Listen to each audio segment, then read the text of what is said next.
All right, hello, welcome to Adventures in Lollygagging. Apologies for the delay. Someone had to get their beard on. as yeah, we're going. Other than Ashley and I think we're going for some cosplay here. Everything looks really great.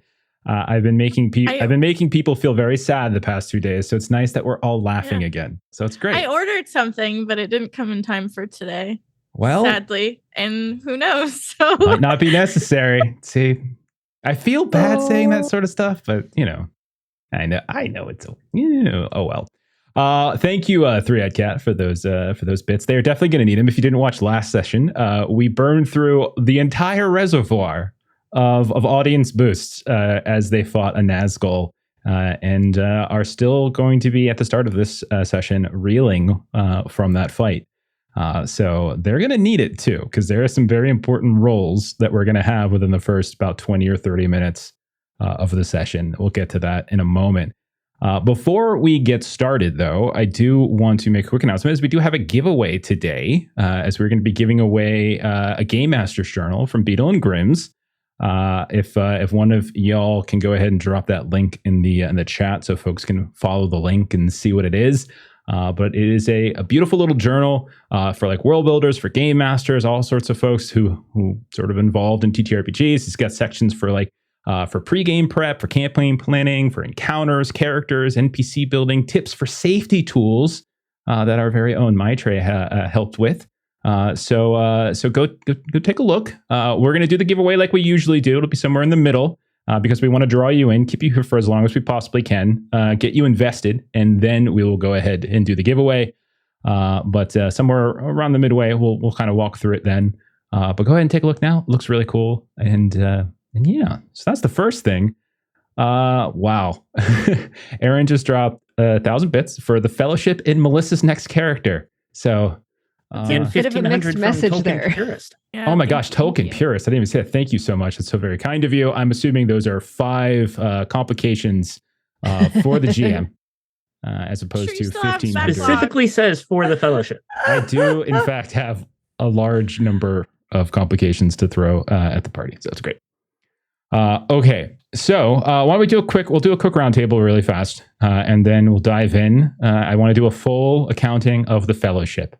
It might be the last time. We'll see. At least in this form. We'll start with our newly bearded Floy. Long, tell us about Floy, man. Yes, Floy, a young adventuring dwarf. It only takes him a full week to grow beard. That makes sense to me, to be honest. I think that tracks with the lore somewhere. We'll have to double check, but that sounds right. That sounds accurate. Next up, Ashley, who's very upset with me. Ashley?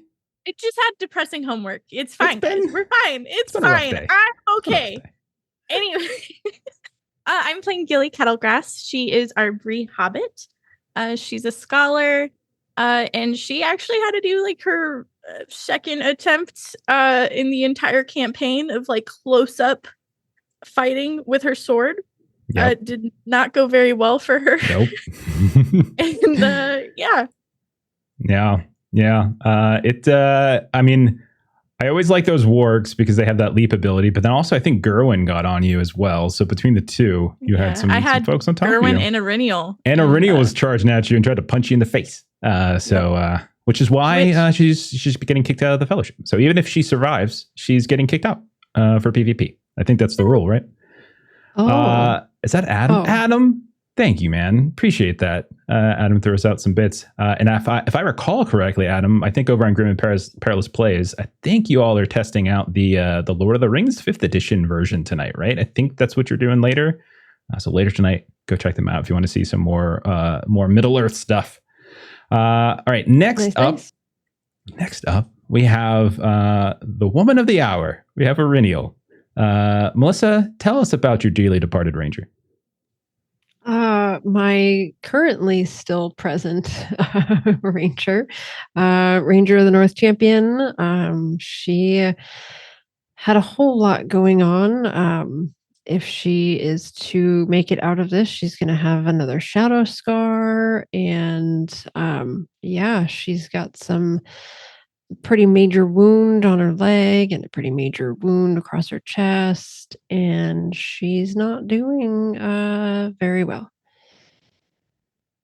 Yeah, it was a very rough fight. I'll get into that in a little bit, but it was a very rough fight, and Aurinial probably took the worst of it, I would say, as you are the one that is technically dying right now, as according to the rules of the game. But we'll dive into that in a moment. But as Three-Eyed Cat has mentioned in chat, it is because you cheat at board games. So this is really just karma coming back. So there's that. We have thanks, Three-Eyed. I agree. Next up, we've got Daggett. Daggett. Hey. What's going on, man? I'm Daggett. I'm the most lovable, friendly, trustworthy dwarf you'll ever meet. My beard is falling off today for some reason, though. And I'm doing just fine. I'm feeling hale and healthy. I'm ready to hit the bar after this. Let's rally, guys.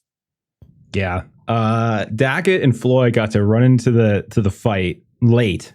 Daggett the latest because his pants were soggy from like river water or something. We like can that. say it. I've got a belly and it gets in the way. It does. And then finally, the newest member to the party, who I have almost immediately put right on the cusp of death's door. Within 2-3 sessions of you starting with us, Tara. Tell us about Tara. I'm ready to play Tara, and like I've said, even the most hurtful part is that Jeff pretends to be my friend. Like that's the part that hurts the most, really. But actually, the reason I am not in Aurinial's position is because he decided to go easy on the noob last time. I don't not remember that. So I am sorry, Aurinial, because you're probably dying because I don't know the rules as I should yet. No. So sorry. Some of that is true. Yeah. Some of that is true. Aurinial's been around for like 53 episodes. We're good. We're good, right? Tara's brand new. She's fresh, exciting. Can't get rid of her yet. We got so many secrets to uncover. This is true. This is so bad. We were impatient and didn't want to wait and went off on our own, and this is what happens. This is apparently wars can smell you or something. I don't know. I know. These things with a sense of smell. So inconvenient. And Jeff gave so many warnings too that we just completely ignored.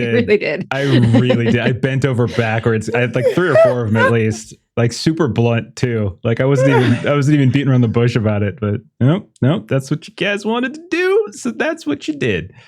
We did. And now I think it's time we start, right? So let's hit the summary first. So last session, you were tracking this blue-green light on the Grey Flood, the river that cuts through Tharbad, runs kind of northeasternly, southwesternly through Eriador. You were hoping to find this elusive ashen ship that some of the party had seen prior. You've seen it before. You've heard rumors about it before. Tara, you've heard about it in Tharbad, but Floy and Gilly and Aurinial and formerly Sorendir had seen it before, actually, at other places throughout Eriador. Along the way, some weird stuff was starting to happen. Swarms of eels were kind of behaving really strangely, erratically, started foaming the water. Some even leaped up onto the raft, the ferry, and started gnawing on your gear and on those bindings that connected like the beams of the raft. They started to split apart. Gilly, quick thinking, used grappling hook and rope to kind of keep them tight together. And you were all able to get to the northern shore of the river before the beams fully split apart. There, Floy and Daggett decided you were going to help the ferrymaster to repair this raft. While Aurinial, Taraneth, and Gilly, you all started scouting further upriver to see if you can kind of keep up with that blue-green light. And you found this ashen ship. And it was docked on this rickety pier that Aurinial and Floy had discovered, I think a day or so earlier, that had not just like the rickety pier, but these crumbled statues of these old Cardolan heroes and stuff that were scattered about. And you watched as there were these soldiers and sailors in this dark armor were escorting this mad vagabond that some of you had met named Gerwin, before the figure that you would learn is the Huntsman, a figure that at this point, Aurinial and Taraneth could now confirm was Nazgul. And Unfortunately, as has been alluded to, there were some patrolling wargs that were able to kind of discover the fact that you all were stealthing, and battle quickly ensued. Gilly, you tried to flee and kind of get Floy and Daggett, kind of reunite with them, but this flock of Kerbane was kind of chasing you down, including one of the wargs as well, Terra and Auriniel. You engaged some of the other wargs. You engaged what we would learn are Black Numenorians, probably, and the Huntsman himself. Battle was extraordinarily brutal and bloody. The Huntsman was using all these different powers of shadow, sorcery of some kind, and at one point ensorcelled Auriniel, who turned on her allies, swinging and trying to hurt Gilly. Eventually, when the outcome was looking very, very bleak, we saw the reinforcements come. We saw Floy, and we saw Daggett arrive, and it turned the tide of the battle. The Huntsman's wargs and sailors are kind of slayed one by one, and the Huntsman, however, was still able to retreat, kind of use the Kerbane to cover his escape onto the ship once more and travel away. The damage, however, was done as both Auriniel and Terraneth fell, both suffering severe wounds. Auriniel, most notably, is, as we've mentioned, is actually lingering near death. Daggett, you were able to slay Gerwin, but he did get this last brutal stab off on Gilly before it happened. And finally, the other kind of important bit that almost got overshadowed is that the Nazgul knew your names and referred to some of you specifically by name. So we are going to begin, bear with us, usually as I like to do, in this sort of cinematic dark screen as we kind of fade in. We hear the sounds of this lapping river, the creaking of this old derelict pier. We hear like these nearby insects and frogs and night birds from the marshes on the south side of the river. They're crying and they're humming in the silence. And we see the Grey Flood riverbank where this battle took place. We see the small clearing. We see the ruined statues of Cardolan princes and nobles on the ground.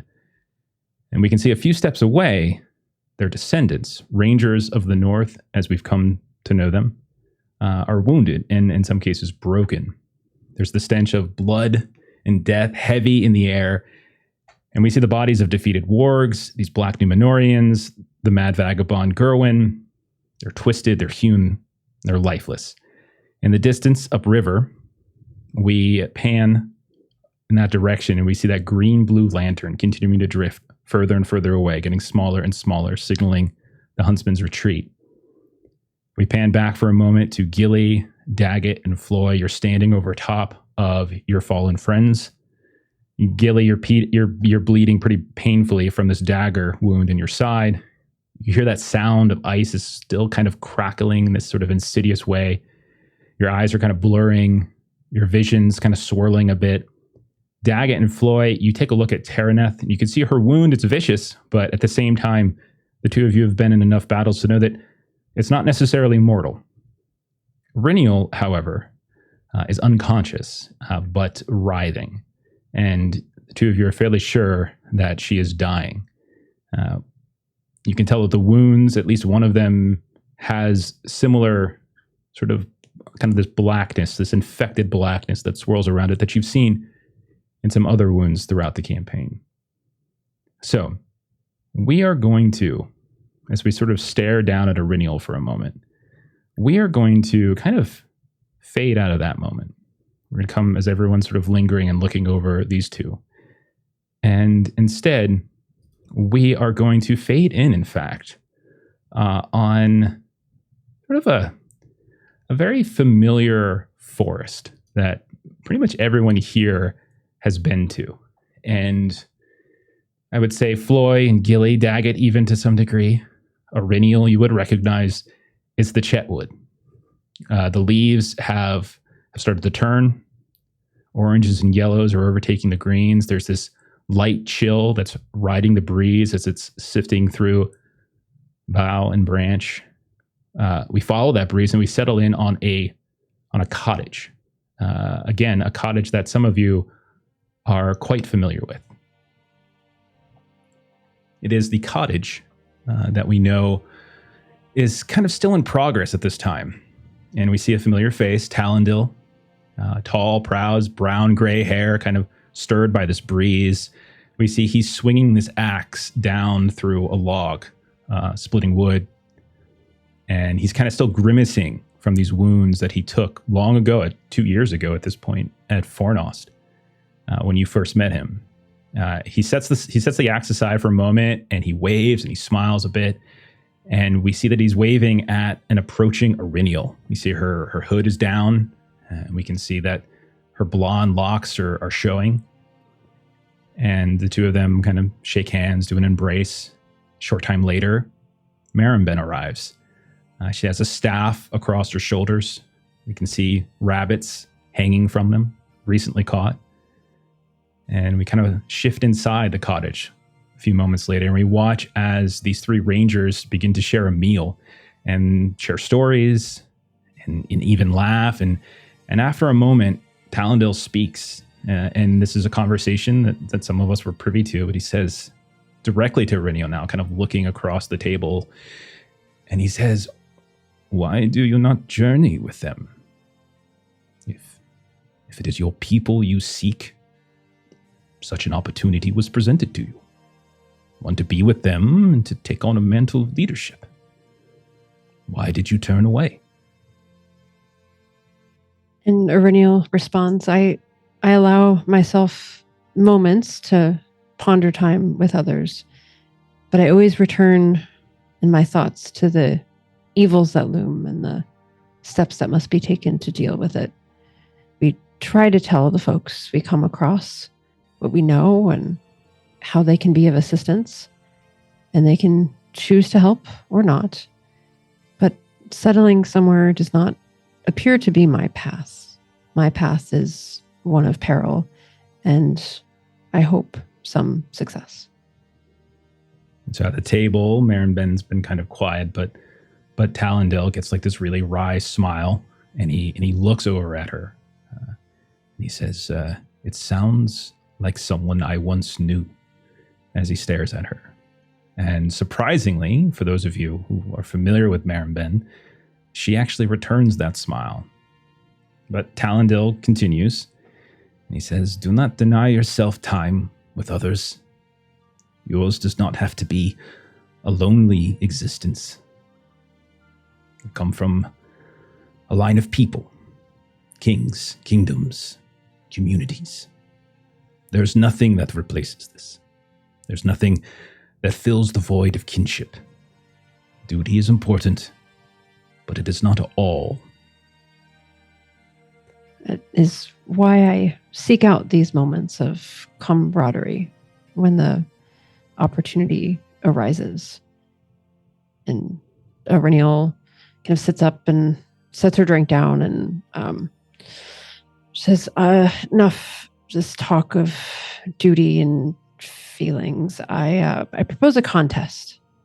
And Eryniel and Talendale and Marimben head outside for some training and competition.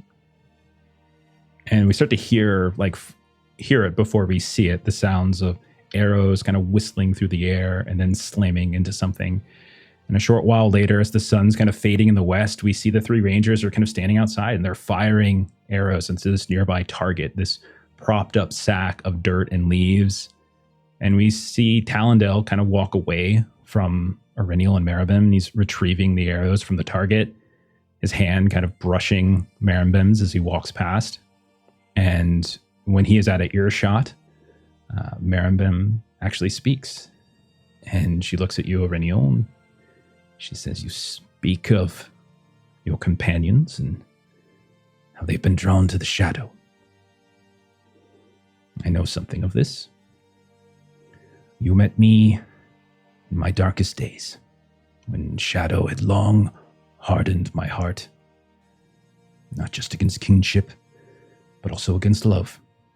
And you can see that she kind of looks over at that towards where Talendale is retrieving those practice arrows, and her brow for a moment, which is normally constantly furrowed, relaxes, and we see a smile kind of grow on her face. And she continues, and she says that sometimes we convince ourselves that our suffering and pain and anger, or even our bravery, are better handled alone. But Talendale's right. duty is not all. Love, friendship, song, these will survive long after we fall for the last time.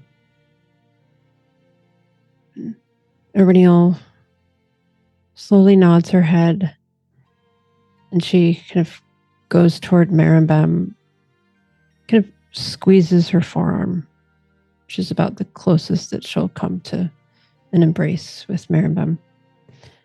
And then she sees Talendil coming into earshot, and she says, once more before dark. Dark fades, but it's just the screen. And we come back, fade once more in on the riverbank, the clearing, where Floy and Gilly and Daggett have presumably surrounded the bodies of Eryniel and Taraneth. And I turn it over to the three of you. Taraneth and Eryniel are both unconscious. But what are the three of you doing, saying, thinking, anything? The shadow's gone. Gilly, what do we do? Does this wound that she has look similar to what I saw on Elise Briarcleave? It looks very much so. In fact, it's certainly not as spread as Elise's was when you last saw her in Bree, or in Coombe, I should say. But it certainly does seem to have that kind of added complication. Not all of her wounds. Now, Eryniel has suffered many cuts, many stabs, many bruises, but there is one in particular that seems to have kind of your most concern. The others look terrible, but this one is concerning. You can tell her breath is already kind of beginning to sort of slow, and when you kind of reach out and kind of press your hand against her chest, you can feel the heart is kind of slowing as well. Gilly's gonna frantically try and heal her. Okay, before you roll, I'm going to turn it over to Floy or Daggett if there's anything the two of you are doing. We don't really talk about certain mechanics in game, but you can support each other. If either of you have any skill in healing. Short of that, there's always in Hearten. If you wanted to try to sort of role play or speaking to Eryniel, trying to get her to stay here and now. I think Daggett would be kind of anxiously gripping his axe, kind of like changing his handhold on it, and just hovering over Gilly. Gilly, what do you need? What can I get you? I water. I need to clean this, and she starts looking around. Can you collect some of those herbs at the base of that tree? I'll need a poultice to try and contain this. And but Daggett would just kind of like. Sorry, I can't heal this. You can heal this. You can heal this. And Daggett would like stutter step one direction before collecting in his mind what he needs to do first. He'd pull off his helmet and go and scoop some water in it. Kind of like rushing back and sloshing the water a little bit, sets it down, and then he would just go and start digging up all sorts of herbs. I don't think Daggett would actually know which herbs, so he would just bring back all of them. About Floyd. Well, while they're busy preparing to help her, I'll kneel down by Eryniel's ear, bring up the shell, and hum a little tune to it. If your heart strays or if the enemy tries to drown you in shadow, let the sound of Loon's waters remind you which way leads to the surface. Gilly, can you please make a very important healing roll? You can get support from your allies there. I want to draw, as we've talked about this ahead of time, like we're playing it. This is not just your average wound. Mm-hmm. So a single success is all you would technically need to keep her alive. But considering the state of Elise, you know that you need more than that to make this infection be held at bay so that it doesn't continue to spread, and whatever it has done to Elise over the weeks in which she suffered with it doesn't happen to Aurelial. Yeah. Can audience dice be used? Yes, they can. Yes, they can. So I will be spending a hope for my magical success for at least the one. You see the pearl of Celebrion begin to faintly glow kind of underneath your tunic. It's almost impossible to see as there's unfortunately blood and sort of tufts of warg fur, and you're sweating, and everything is just so complicated. But maybe, again, Gilly, instinctively, once or twice, maybe you reach up and you tap it. And Taryn, that this might be the first time. Actually, I would say you're not awake yet, are you yet? I'm not sure if Daggett's probably seen it at this point, but once more that pearl begins to glow ever so faintly. And Gilly will lean over and she'll start making the poultice. And just please don't leave me, Aurelial.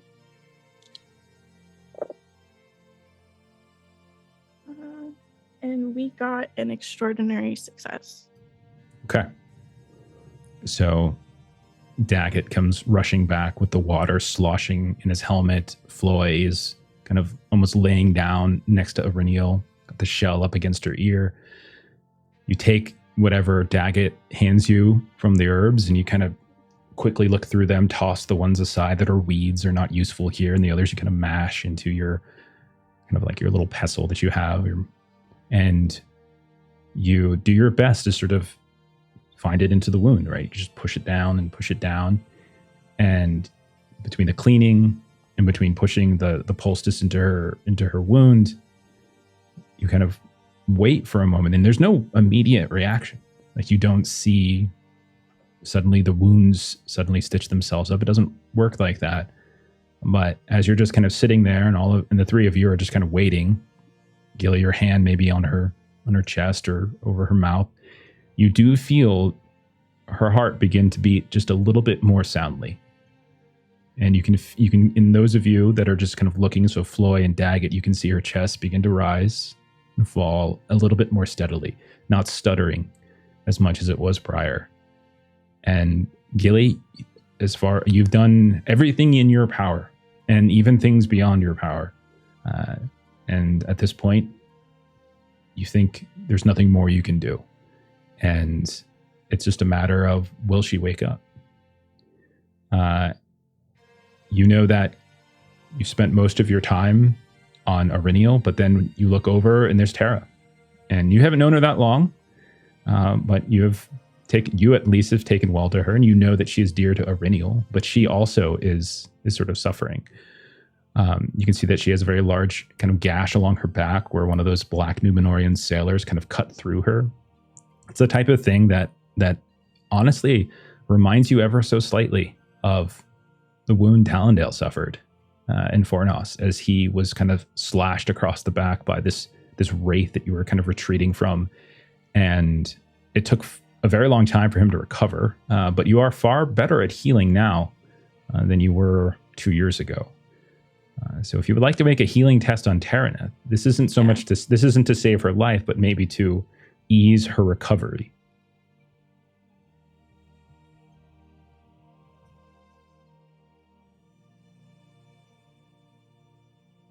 I got a great success. So I'm going to say some time passes as the three of you are just kind of lingering here. You have an option if you wanted to move, but if not, the three of you are just kind of lingering here, waiting and waiting. It is still very, very dark. It's midnight, effectively. But after a moment, maybe half an hour, you see Taraneth begin to stir first. And Tara, when you wake, you feel the pain immediately just coursing through your back, and it just radiates out into all of your limbs. And when you look up and you see Floy and Daggett and Gilly all kind of huddled near you and Aurelial, as the two of you are kind of side by side, you see Aurelial isn't awake yet. And you see looks of grave concern on your new fellowship. What do you do when your eyes open, Tara?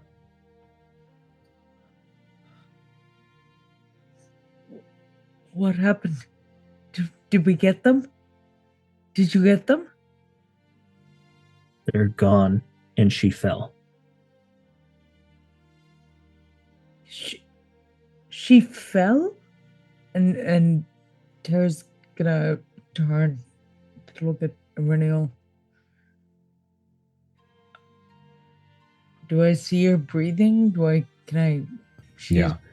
You see her breathing. You see Gilly's hands there. You can see there's a poultice and a patch that's been done. Just a quick glance, you would presume it's Gilly as she's there kind of attending to it, and she's periodically checking breath, kind of feeling for the beat of a pulse on the neck or or just resting her hand. Like Renil's armor has been kind of stripped off, so it's easier to access. But she's currently living. She's just not awake.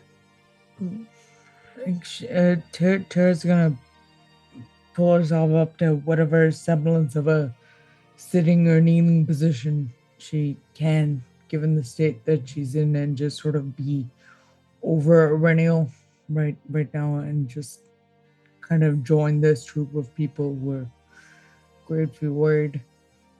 Harry, I'm sorry. I tried. I'm sorry. And she's just kind of frantically saying words that are part prayer, part apology, part like it's just they're just words tumbling out of her. They barely make sense. They're frantic.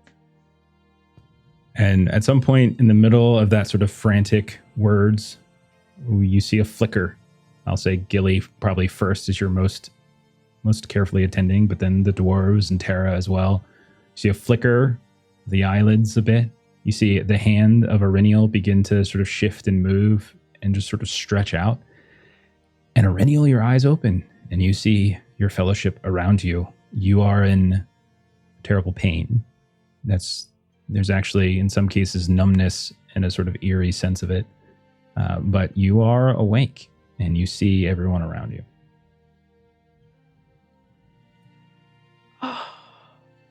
Oh. And she just sort of grabs kind of at her abdomen. Careful of What? the poultice. Are we all... We're all here? Most of us, yeah.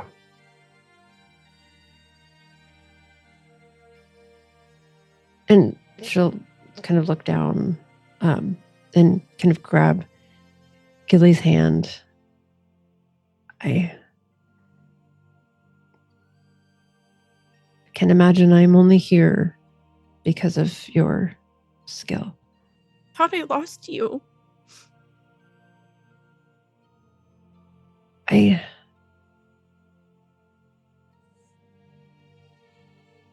so sorry. I don't know what came over me that I went after you. You wouldn't hurt me. That was not you. And she just sort of kind of rolls her head and sees Tara sort of. She's bloodied as hell. Look what the arm is dangling. It is no longer connected to her shoulder. Tara's never looked worse. I thank you for being here. I always knew it would take more than an Nazgul to take you down.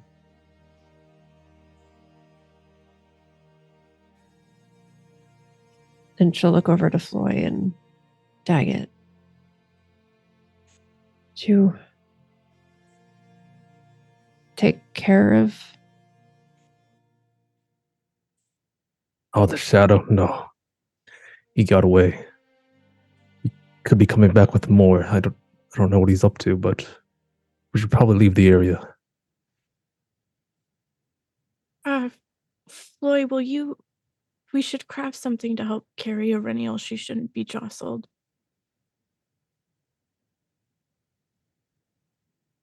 Floy, you see this creaking pier, planks of wood. It's not ideal, but you can tell that it's not in particularly great shape. You can probably rip a few of those off and maybe make that into a little bit of a litter.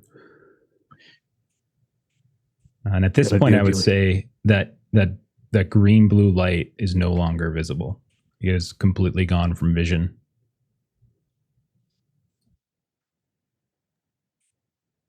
I put together a little bench real quick, see if we can lie really on it. Yeah, it doesn't. No roll really necessary. The planks are already in place. It's really just ripping them up, which you're strong enough, and with Daggett or somebody else helping, you could easily do this. So, yeah, you can definitely make this from this reclaimed wood of the pier into some kind of litter. Taraneth, your wounds aren't making it difficult for you to walk, but yeah, you're right. Your arm has that terrible gash where you kind of caught the blade, and then the back of your back is terribly sore, but your legs are free, incapable of moving.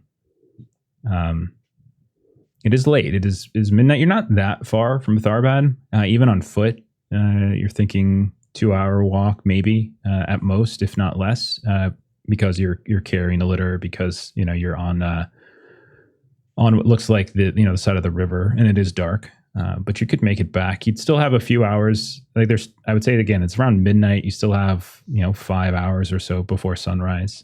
So it's up to you all.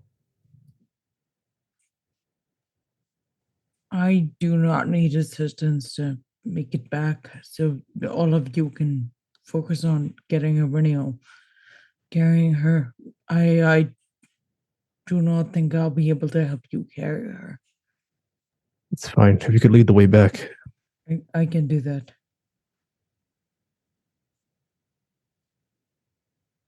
Come, Daggett, give me a hand. Daggett would happily lend a hand, but he also is not in his best condition. As he starts walking to you, he's got a bit of a limp now.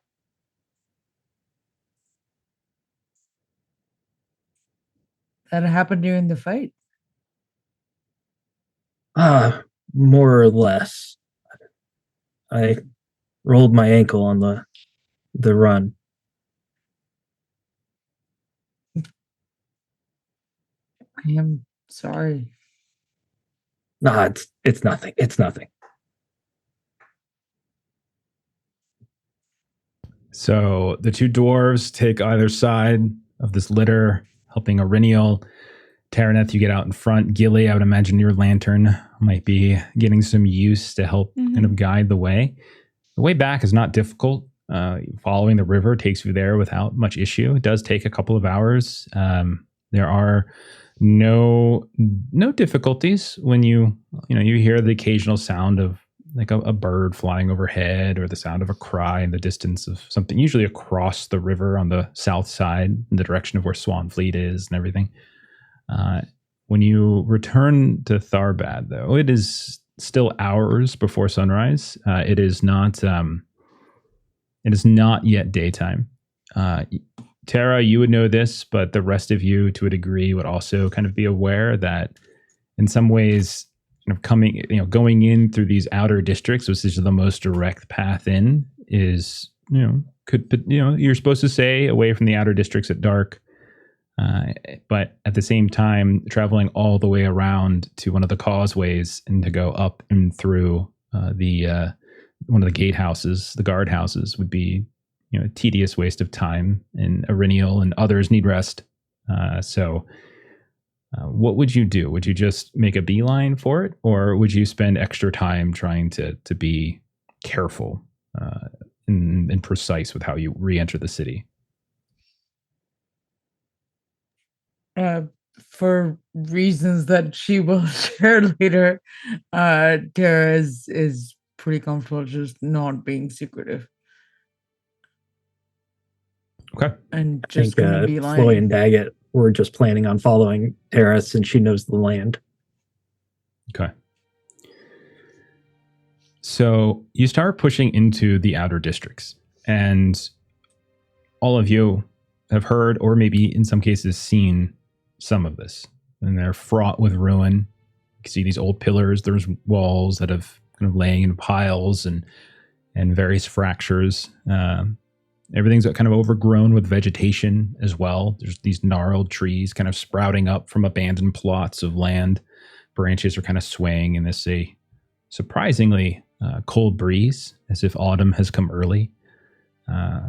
Occasionally, maybe the sound of like wings fluttering as birds are suddenly awakened and shifting from different tree branches kind of might provide some initial anxiety considering the Qurbane, but when you look, you don't see giant flocks of anything. Periodically, you do see a shadow move, which is a little unnerving. You hear the crunch of your footsteps. You see this kind of soft echo of a cry. These places are rumored to be haunted. There's stories of ghosts. Daggett, you had your own kind of strange encounter. At one point, I'll give this to Gilly and Taraneth, probably. The two of you see a few, maybe 2-3 blocks away from where you're currently traveling, atop this half-shattered column.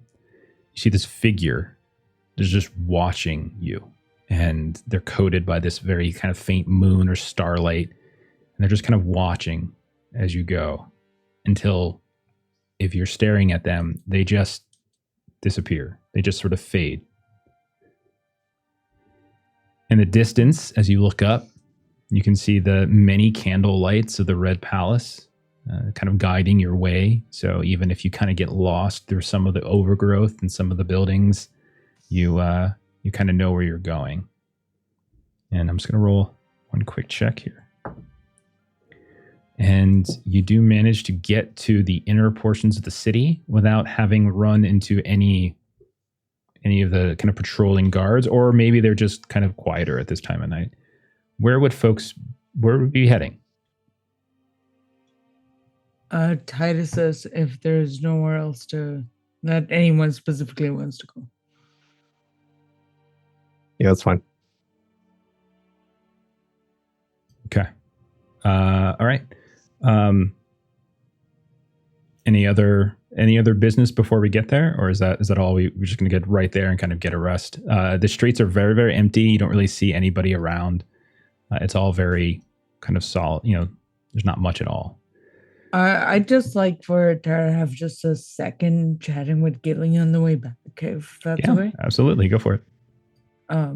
So as they're scouting on a relatively easy portion, Tara will kind of turn to Gilly in a moment that she doesn't pay as much attention. Renneil's right. We would not have made it without you. I thank you. If I hadn't said that I saw it, because none of you saw it, we wouldn't have even been in that fight. Renneil's dying because of me. It's not because of you. If we hadn't seen this light because of you, we would have come for another reason. Renneil will have fought say it faster and louder than I will every time, which is that we are here to fight the servants of the shadow. It is not because of you. It is because of what we owe to the world. It's because of me that we were unprepared. We could have scouted, we could have spent more time, but we went in, we split the party. Do you think that 3 more bodies for the Nazgul to kill would have made it less corruptive, less effective?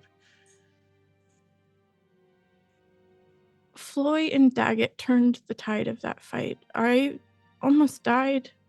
So did you. Not because of you, really. We live because of you. I disagree, but thank you. This is not the last I will have this conversation with you. And she tries to slap your shoulder in a congenial way and then kind of remembers her arm. Like, oh, never mind. And in doing so, kind of like disturbs Gilly enough that she remembers that she has the stab wound in her abdomen and kind of makes her flinch a little bit. but she didn't deal with it yet because you guys were more important. So she just kind of puts a hand on it, and she's waiting to get back to the inn so she can treat it. Just wrap it up. We'll say one of the dwarves pushes the door to the bridge inn open. It is, again, very dark. It's at this point like 3 o'clock in the morning. You see in the middle of the room, of the inn, the main room, you see a very large Timothy Titus. He is on the ground, laying directly on the planks of wood, and you hear him snoring something fierce. When you walk past him, the light of the lantern kind of shining in the room, his eyes are like wide open and he's staring straight up at the ceiling. But he does not wake. He's got those giant ham hocks for hands kind of sitting on either side of his body. And you're able, at this point, probably Irenial, to kind of hop off the litter and kind of climb up the stairs a bit. And you all retreat to your rooms for some well-deserved rest, I would say. What are the room arrangements again? Is it Floy and Daggett sharing one? Was that right? Yeah, I think I'm fine with that. Okay. And then Gilly and Irenial in another. And then Tara, I think, had her own because she had a pre-existing relationship with Titus. That's right. Okay. Gilly, you are in the room with Irenial. She's lying in bed. You can tell that she has already drifted off to sleep to some degree, unless there's something you wanted to do, Irenial. But Gilly, you start tending to your wound itself. You get your bandages out, do a little bit of a wash, and you're exhausted, absolutely exhausted. You kind of put the patch over top of it, and you lay down. And we have a very important role that we need to do, as Ashley is aware of this.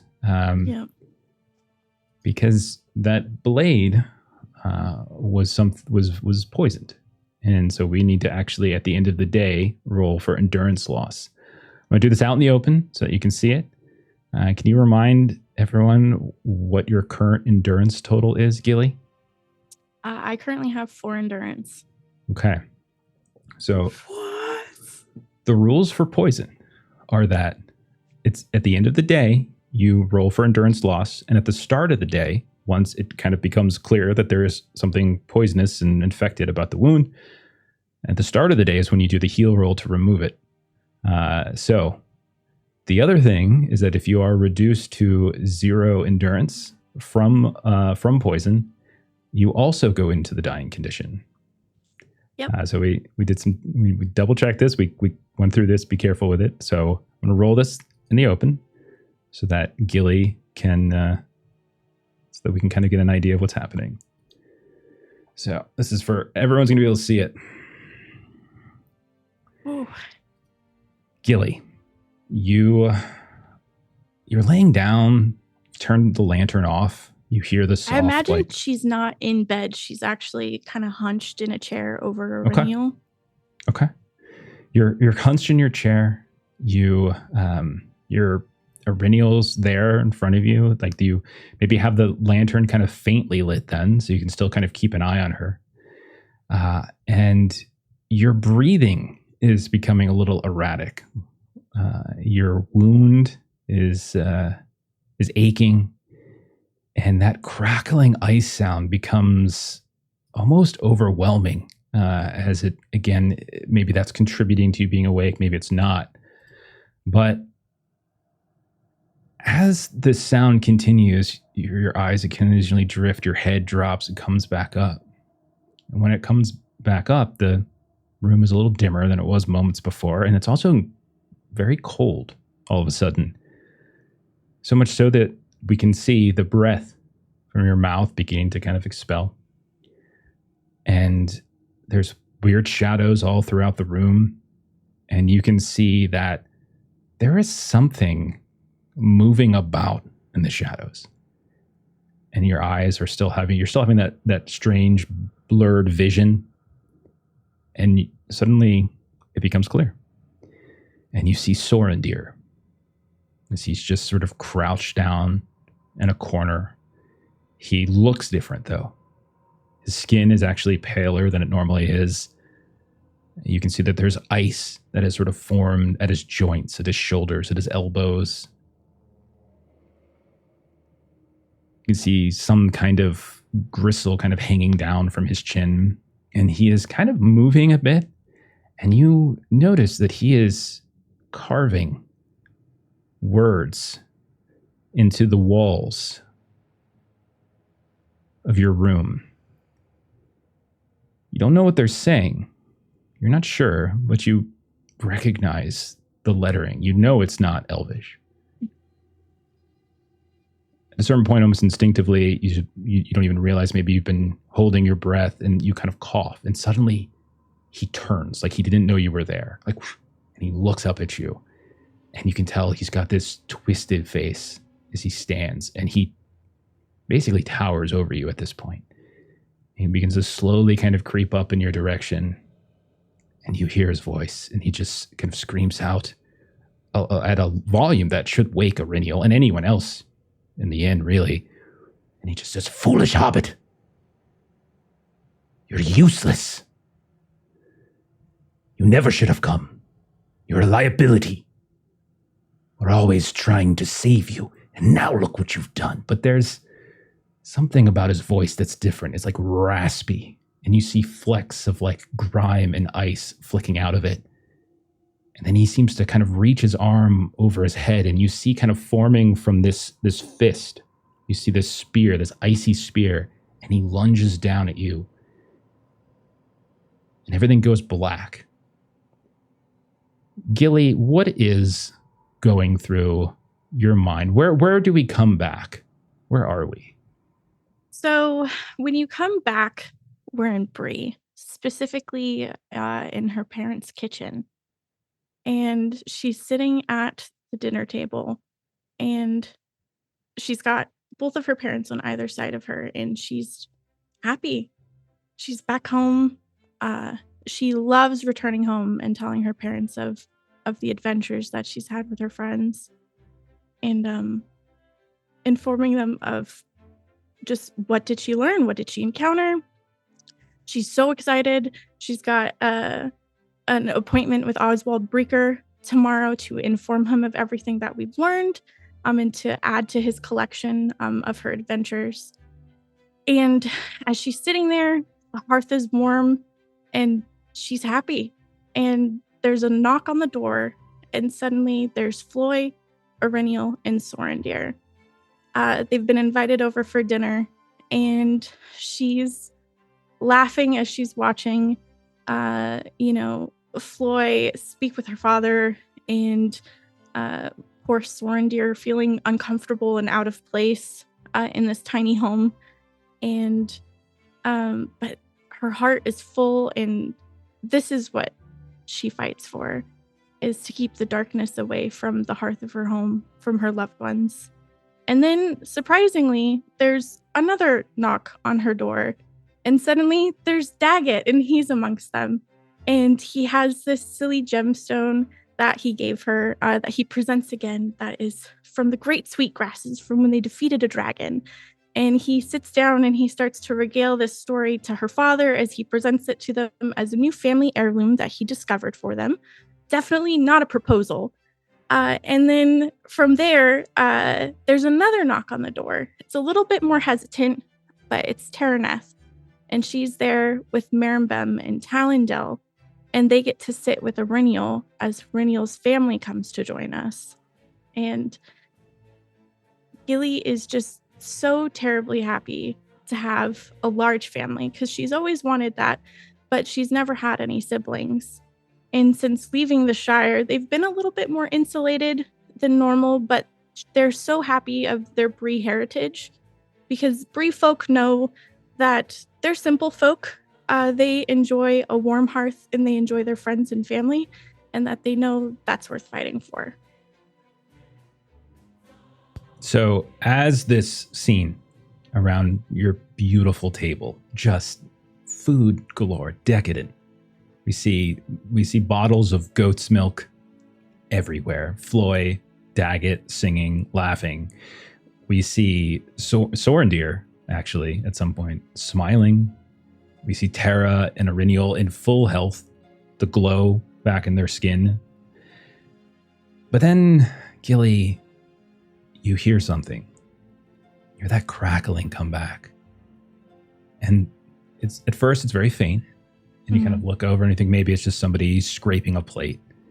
Then it gets louder, and you look over to the other side. You can't see it. You can't see where it's coming from. Then louder, to the point where whoever you were in conversation with, you and Daggett talking about this gemstone, you missed everything he said. And you ask him to repeat himself, but he starts talking, and more that crackling kind of comes into play. And your vision gets blurry once more, and you get very, very dizzy, and you collapse forward. Your head smashes into your plate. And we cut back immediately to the bridge inn, where it is not a plate that your head has crashed into, but a Rinial. And it lands right on that wound that you just spent patching. Gilly, you are unconscious. Rinial, you burst awake in sudden pain.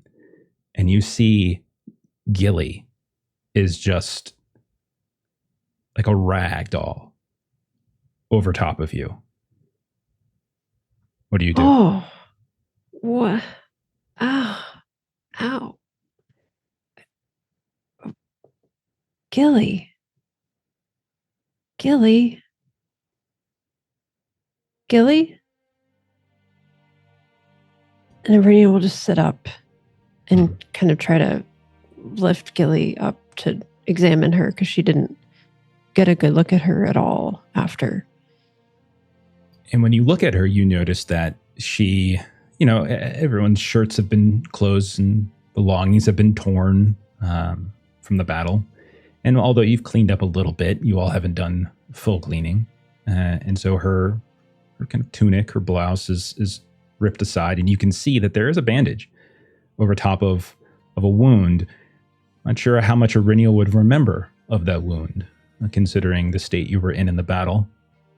But you can see that there's a patch, but it was kind of hastily done. And when you look at your own, you can see yours has been very carefully applied. But hers, you can tell it was quick. Like she had given much less attention to herself and her own health than she gave to yours.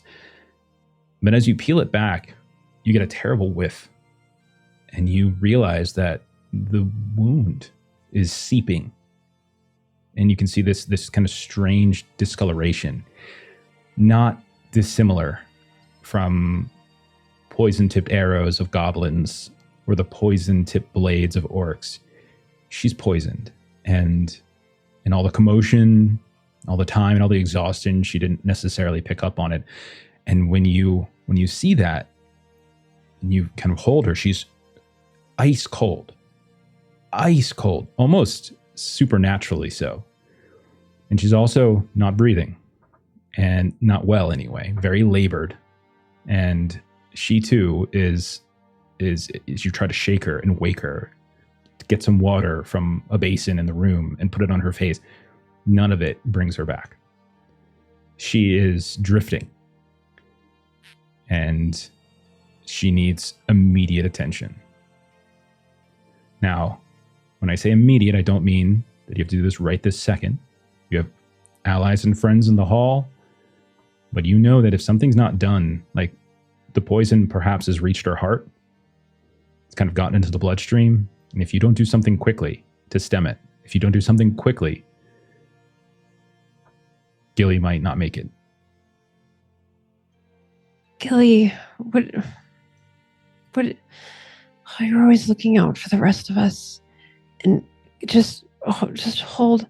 And so she's gonna just pick her up, and it's killing her own kind of wound, but she's gonna kind of pick her up and kind of roll her, kind of on her back, and she's just gonna slam the door open, and she's just gonna bang on the door for Floy and Daggett.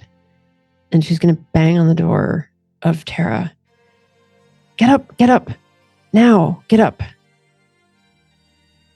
All of you hear this. Instantly on our feet. I roll out of bed. Yeah, I think that Daggett would have been like on edge anyways, not knowing what happened. So it wouldn't take much to wake him up. And he would just immediately burst out of the room with his axe, just looking for anything. And you see Probably in his nightshirt. you see standing on the second floor landing Auriniel with Gilly, almost like a child. I know we've made that joke, but in this way, like the way you're holding her, and you can tell something's wrong immediately. As Gilly is not awake, her eyes are closed. You see the wound in her side is kind of seeping some strange kind of sap colored, viscous fluid. And you see a look of concern and terror in Auriniel's face. Did she tell you? She's poisoned. Did she tell you? Did you not tell me? No, she. And Tara's running over and while she's saying no. Jeff, this is a mechanics question. I have bomb in my inventory. Is that at all helpful in this moment? Yeah, so mechanically what's going to happen, just like with the Auriniel, a healing roll needs to be made. And on a success, she will no longer be dying. One person gets, we're going to elect one person to roll it. If that's Tara, you would basically get a +1 on your healing roll.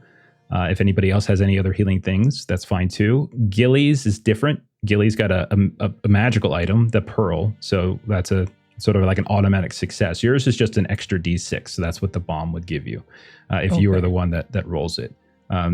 So what we're going to do is one person's going to make the roll. Others can support.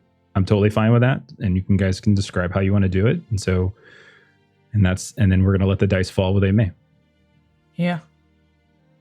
I don't know an in-game way to share this because I just joined the party. I've got 2 pips in here. I don't know what other people like. If that I've got 0, so you're doing better than I am. Okay. Yeah, same here. Auriniel has 3. You should do it then. Can I give my thing to Auriniel for the Yeah. research? So just mechanically, not really. You're not supposed to exchange, but you are supporting her, so she's going to still get the bonus die from your assistance. Okay, so sweet. It works the same. Sweet. And Floy and Daggett, I'm going to give you the same option. I know that you guys are not great at healing, but I do. And so the way I like to think of it is, I think in Hearten, like speaking to someone when they're on the verge or on edge, they might hear you, you might help them. So if you want to say something, and then, and if you have like in Hearten, we can potentially give some more support to Auriniel, but otherwise Auriniel will be the one to roll. Here, hand her over to me. I'll bring her over to a bed, set her down. Come on, Gilly. All we've been through. It's not your time yet.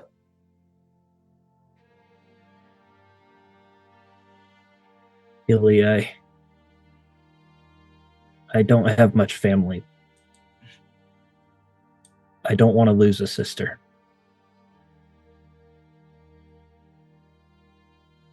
Pull through. All right, Auriniel. You're using your friends, so you're getting bonus die from them. If you have any other resources that you want to tap into, items, or obviously audience dice, you're welcome to tap into those. But then otherwise, when you're ready to roll, please do. So I am going to use audience dice for favored. Makes sense. So I'm rolling this at favored. And so I'm rolling 66, and then my feat dice are favored. Yes. Okay. Give it a roll. Target number 14, I think, for her.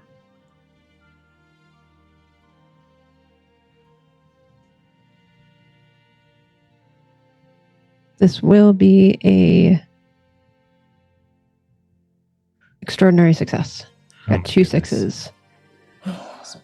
It is a touch and go hour as the dwarves are kind of right at the edge of Gilly's bed. Tara, you're lingering kind of over Auriniel's shoulder, helping. The two of you know healing. And the dwarves are just there trying to lend support. But the two of you know healing. And you are going through your poultices, you're going through your herbs, you're going even into Gilly's. maybe even once or twice you even look to the pearl, but it doesn't react to you. And you do everything you can to essentially kind of carve away the rune, sort of seep some of the poison that was left inside, and you're filling her with fluids. You're keeping her warm. Floy and Daggett are like running downstairs, waking up Titus. We're coming back with extra blankets, and you can see he's even standing in the doorway, afraid to come inside, but he liked Gilly, and he's just kind of looking over, and he's very, very concerned. And then through the window to the east, sun starts to rise up over the misty mountains.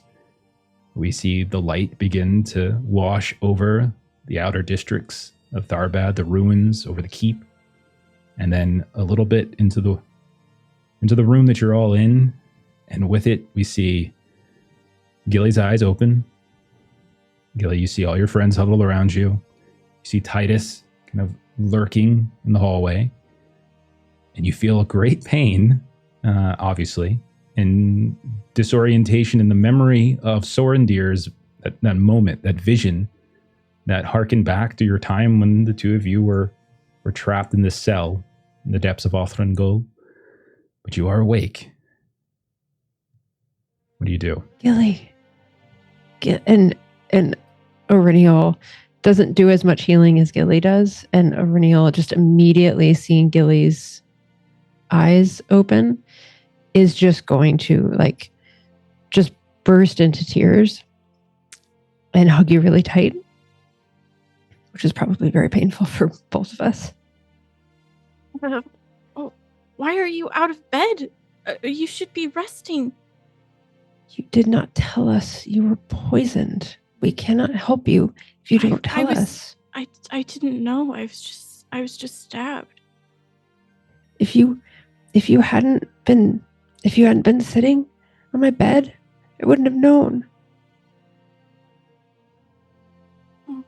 I'm and Gilly stops and is Sorendir here? I saw him. I don't think so. We have to go back for him. He's not well, Aurenial. I know. And you have to get back into bed. Doctor's orders. Please lay down. Your wound is so much worse than mine. I'll and Gilly scooches over and she pats the bed and she's like, just lay down.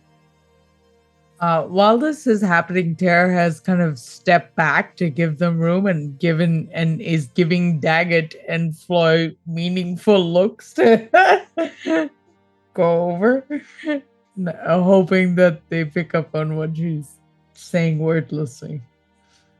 Yeah, this is our room, guys. You can stay in mine. That's there's no difference, right? Sure, yeah. Plus, you guys should sleep on the other bed or something. And I'm glad you're okay, Floyd. Daggett. Same, Gilly. Daggett. Sorry, go ahead. Daggett would have tears welling up in his eyes, but he's trying to hold them back to keep the dwarven confidence going. And he'd let out a little laugh. Smack Dagger on the back. Wasn't even worried. You're as tough as stone. You got the heart of a dwarf in you. Look at that, Daggett. Your sister's okay. Oh, what? What? And at that, Gilly smiles. Sister? I've always wanted a brother. But, and she's breathing still a little difficult. And so she just kind of settles back down. And if Aurenial's laying next to her, she's got her head kind of tucked on her shoulder that's not injured. So this beautiful moment is interrupted by the sound of something dragging on the floor. And Tara, you look behind you because you're probably the closest to the door at this point. I was trying to leave quietly. Yeah. and you see that there is Titus, who has been dragging like a mattress along the the second floor level, and he's like, Tara, grab it, quick, grab it. And so the two of you like bring this mattress. It's like this sort of it's kind of cushion. It drops on the floor, and it's like, now all you can be together, okay? Rest. All get breakfast. Go, go, go, go, go. And then, like, violently slams the door from the outside in, leaving the five of you in the room together.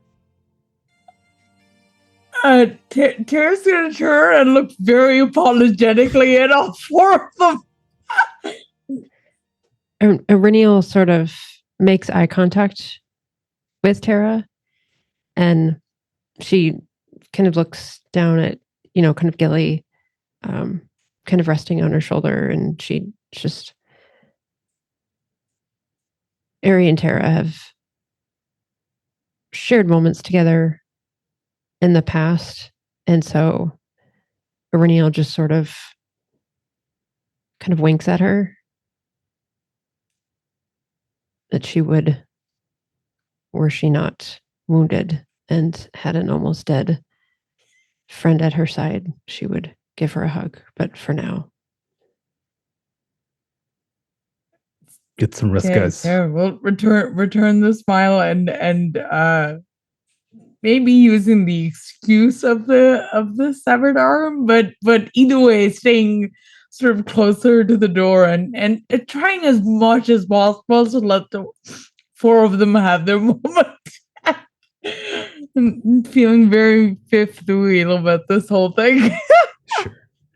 So we'll go ahead and we'll sort of fade down from that scene, as we are now, no one's in danger of dying currently. Wounded, yes, but no one is no longer on the dying condition. I think we should fade out of that.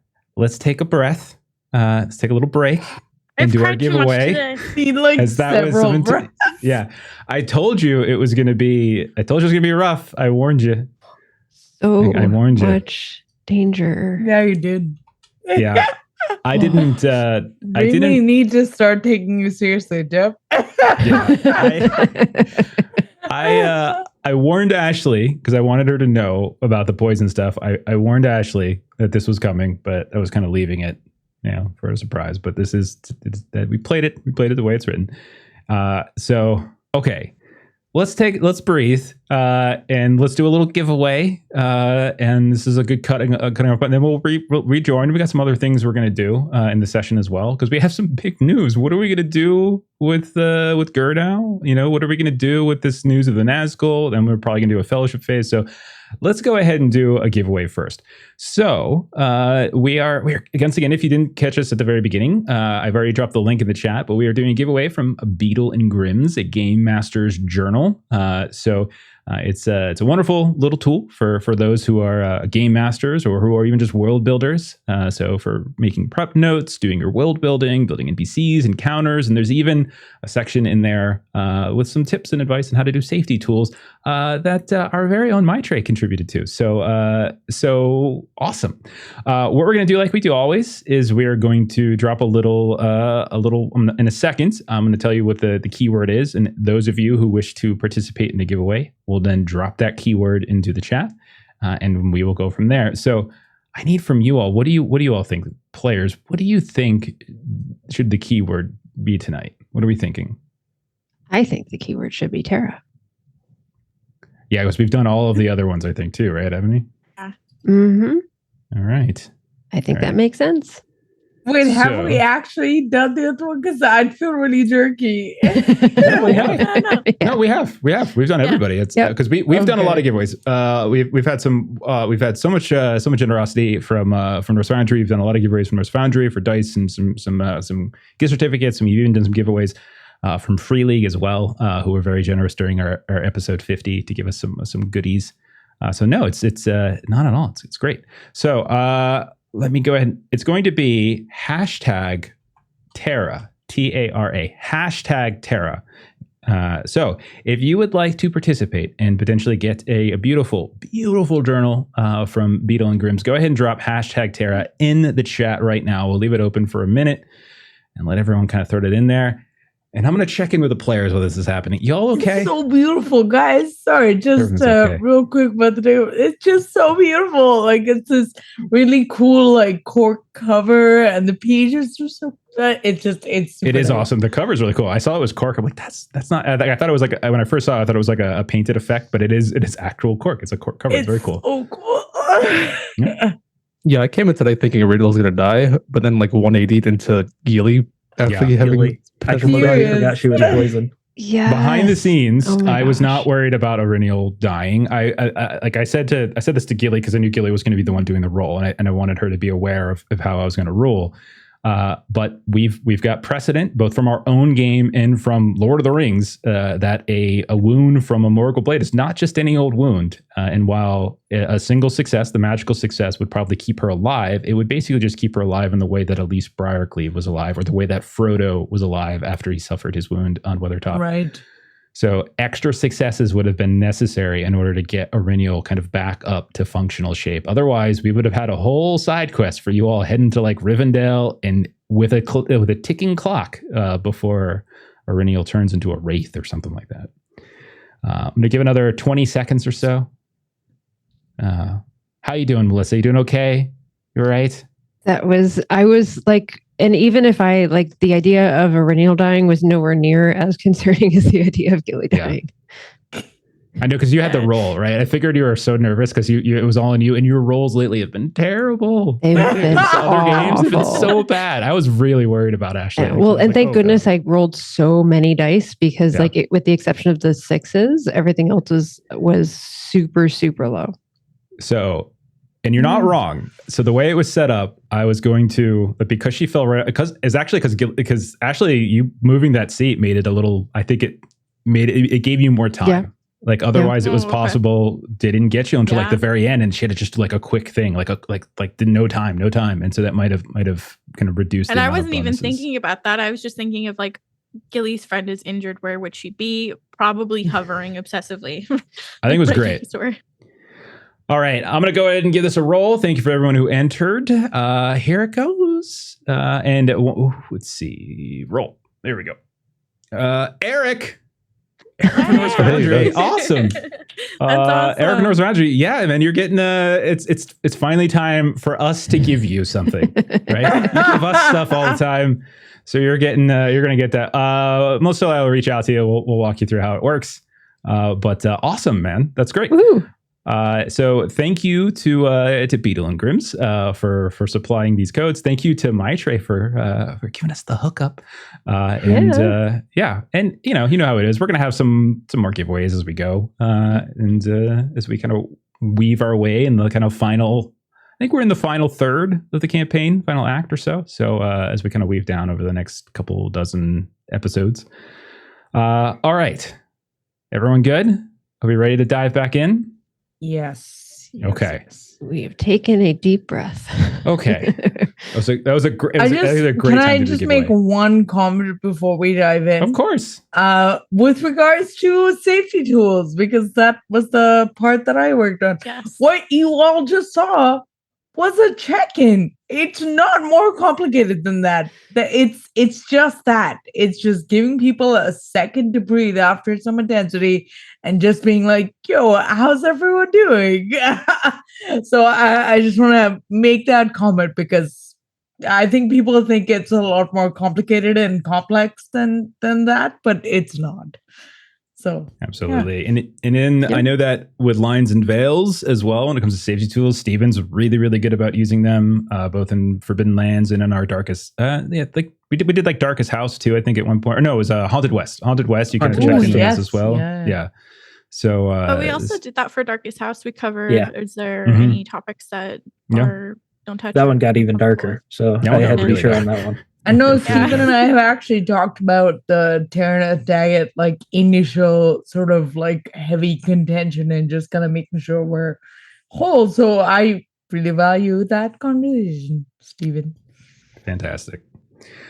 Okay, enough praising of Stephen. let's No, we can keep going. Let's go back a minute. Think of it.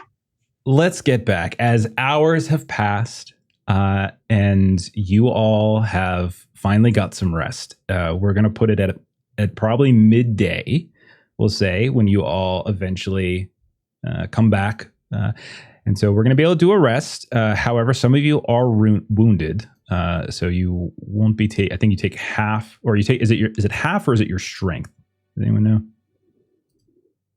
Yeah, it's half if you're wounded, I believe. Yeah. So we're doing a short. We're doing a prolonged rest. We're treating this like you're sleeping. So if you are not wounded, you get all your endurance back. If you are wounded. So I know Auriniel's wounded, Taraneth's wounded. Gilly, did you take a wound? I can't remember if you took specifically. I didn't take a wound. I was just poisoned. You were just poisoned. Okay. So Yeah. Auriniel and Taraneth, you will only recover your strength score and endurance. So you look at the bigger number, like your strength score. Not the If you bigger, do smaller prolonged number. in Okay. Foundry, it'll automatically do it. Yeah, It there is counts a down the wound tick. Yeah, Pretty nice. So there's a button for that. That is useful. Okay. Where can I see that? So Under your endurance, if you hit prolonged rest, Got it. Thank you. Scroll down midway. Perfect. Okay. We Thank have you. fellowship points that I could convert to hope. Who's tracking that? Yes, we do. Yeah, we should have. It resets 1, every 2, session, 3, right? 4, 5. We should have Mhm. 6. Start of every session. Yeah. I don't think anyone used any for any. Yeah. No one We used didn't anything. know. Y'all 'Cause- mind if I take 2? Go for it. Go for it. You I would take also 2? I like will. take. Or however many. How much do you need? I need 2 I have to max 8 out. right now. Also, don't forget, we're getting more now because we have a bigger party. We now have Taraneth, so we should have. Yeah, should so have we get plus 5 one and to what then we used plus to. 1 from me. Yeah, for your Extra. yeah. Yeah. So we should have 6 total to Yeah. start a session. I'll take 1. Okay. Well, we could. Duraniel, all- Taraneth, do you need them? Yeah. I don't, So because I was Floyd, actually you do, full I do on too? hope, and then I couldn't Okay. spend hope. So I am full on hope. I'm pretty sure. I didn't spend any. Cool. Yeah. Okay. I So we're have gonna my art of smoking, so I get whenever I regain 1 or more points of hope, I recover 1 additional point of hope. I wouldn't Uh, recommend you smoking with that wound you've got. It really calms you down. Patron. Patron is a question chat. Patron is Lady Ortolos of Forlond is technically still they're still considering themselves on the quest to that she kind of gave them long ago, a year ago at this point. So we still have Lady Ortolos. So which is a lot like I think was like a lot like Gandalf's, where like they can use their fellowship to help out in a sorcery test, or not a sorcery test, a shadow test. Yep. Sure. Yeah. Yeah. So We it's can make helping shadow tests for protection of favored. shadow. Yeah. Yeah, that's it. Thank you. Yep. Okay. So we're going to say hours pass.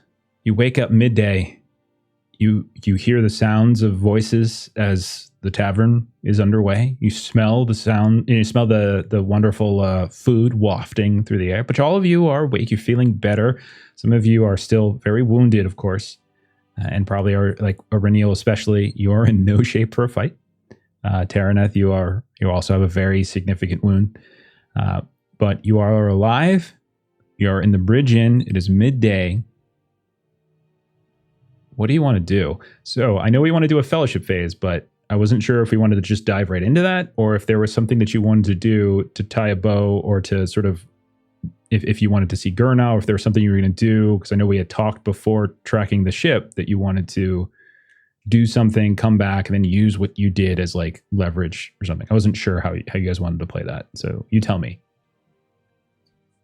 Yeah, so before the fellowship phase, we can't really like continue that sort of story during it. So it makes sense to do before. Right. So yeah, I would say that you either take the extra time, like the fellowship phase is going to be however long you guys want. You guys can determine it, how long you just want to hang out. But I would say just mechanically, because a lot of the fellowship phase and the wounds and other things and the weariness and this and that. So it's probably either we do it before or after, I would say. I actually have something I'd like her to share with the party that may impact this decision. So is that something that we can do outside of the fellowship phase? Like just having a conversation with folks right now? Yeah, you can do it right now. We haven't started the fellowship phase yet. So assume everyone's just woken up. Maybe you've gotten some food in your bellies and you're recuperating. So go right ahead. Okay. So terrible. First of all, kind of look around to make sure no one's listening, and when she's um kind of satisfied that she's not being listened in on. She sort of launches into this. She's like, I need to ask if I can accompany you on your journeys going forward, because I was here for months before you showed up, and I needed to be on Gurnau's good side to be able to do anything, and without getting thrown in the stockade. And quickly establishing loyalty with the people in charge is one of the things I am best at. So it was not difficult for me to do. And as I said before, it is not about credit. So I do not care under whose banner I fight under, as long as I'm on the side of the fight. But now you are here. And it has been some time since I've had help. And before it was the occasional warg, the occasional band of marauders that may have been goblins on the road, and things I could reasonably deal with myself. But this is, I think we can all agree, this is far beyond just cleaning up messes along that spot along the countryside. So if you will allow me to accompany you, we can do whatever we need to under cover of night here. If you do not want to seek Gurnau's blessing, if I can accompany you, then I can promise you that I will help you do whatever you want to do, however you want to do it. However, if you will not allow me to accompany you, then I may be hamstrung in how much I can help you do under cover of night. Because So what I you're will saying need to is stay here and help these people further. then you're not Gertrude's puppet. No. I work with Gurnau because I have to. Well, we're going to be in the city for a while, so you're going to be around whether we like it or not. And if Radial's okay with it, it's fine with me. Of course, I'm okay with it. Tara, you've seen now what we spoke of and what we have ahead of us. And we're here and we're traveling so that we can add more to our fight. If you saw what happened and are still willing to fight with us and risk death with us, of course we will have you. I am not just willing. I do not know how else to share my enthusiasm. Feels like the wrong word, but I am glad I am not in this fight alone. I never thought I was, but it is different to know something in your heart and to see it to be true with your eyes. Well, Tara, I'm going to be honest with you. I don't like you. But Last night you proved you'd be willing to die for a friend. We're going to be in town for a while. You help us free those dwarves, and I don't see why you can't become a friend. I will help you free those dwarves. And we will do it in whatever way you all see fit. Right. Then let's go have a chat with the Gurnau. All right. Is everyone going? Aurelio and Gilly? Of course. Okay. All right. So if everyone's going, you move over. You kind of leave the bridge in. Get a check-in from Titus, who is a very subdued Titus. So instead of being 4 inches in your face, he's probably about 7 inches away from your face. And instead of being at a 12, he's probably at an 11 and a half. But he checks in on you, Gilly, and you can tell he was extraordinarily concerned. Are you all right? Can I get you anything else? No, I'm fine. Thank you, Titus. And she'll actually reach out to give him a hug because he's so worried about her. Good. And then Thank you so much. Giant swollen hand, he just sort of like pats you on the head because he's so much bigger than you. He just sort of reaches down and sort of pats you on the head. Okay, I'll clean up the sheets and before you give it fresh ones. Anything you want special for dinner? Your stew is whatever you think is delicious. Stew, okay. And he turns around. Oh, you stop eating! Every one of you, put it down. I'll make sure there's plenty for you later. Thank you, Titus. So, Titus, we're gonna be speaking of Gurnau. Anything you got on him? Something we can leverage? God on him. What do you mean, God on him? What do you mean? What do you mean? Well, something that can get under his skin or get his favor, but we're gonna be here a while. He likes wealth. He likes power. He doesn't want it to go away. And bribery works. Bribery works. Oh, I thought so.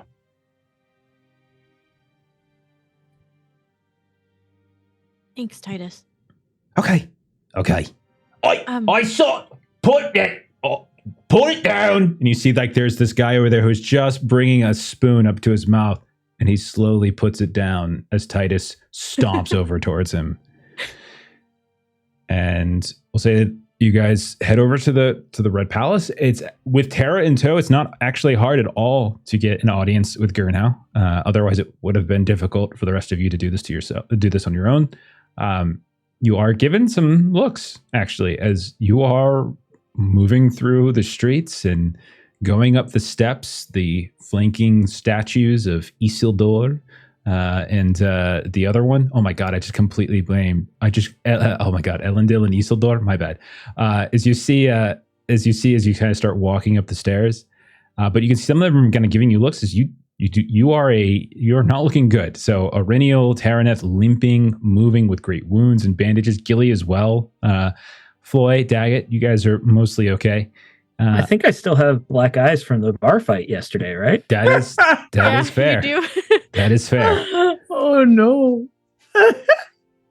So you head on in into that kind of familiar for Tara and Ari and Gilly. You've all been here before, but Floy and Daggett, you haven't. You kind of go through the first floor. You can see there's all sorts of statues and art and stuff that has been over time like vandalized in various ways or ruined by flood. You kind of go up a level to the second floor. It's not as loud as when you were here last, as it is not nighttime and there isn't like this big family gathering, but you do see there are people here, as it looks to be less of a celebration and more of a meeting. As Tara, you probably up ahead of the group, kind of lead them in. You recognize a few people. You can see on the far end over by where there's that elevated dais, you can see sitting in a chair, like a throne almost. You can see Master Gurnau himself. A few steps to the side, a second chair has been placed there as well, and you can see Lady Stock, who is the woman that Gilly and Aurenial spied at one point, moving around the upper balcony of the third floor. Her hair is very, very high and, done up very, very high to the point where it kind of gives her almost like a foot extra in height. And she's kind of there. That is Gurnau's wife. That is Gurnau's wife, yeah. Who Right. doesn't like rangers, right? Who does not Or like rangers hobbits. or Bree folk, or does not like, does not, Yep. Not doesn't. hobbits, free folk. Yeah. You As don't know a her. whole. Yeah, the whole Bree folk. Yeah, they're just she They're too thinks they're simple for Hicks. her. Yeah, Yeah. they're basically like they're Hicks. But nobody And- can hate a dwarf, and that's the important part. As far as you know, there's not any specific hatred towards dwarves. But in addition to the two of them, you can see that there's a handful of folks that are in that sort of bandit gear, guard gear. It looks more leather-like armor and such here and there. Two faces you recognize amongst this Terra. One you recognize, Daggett, as you see Tharnau, the man who actually provided those black eyes, is there as well. Another Terraneth you would recognize as Murdoch, who is one of his other sons.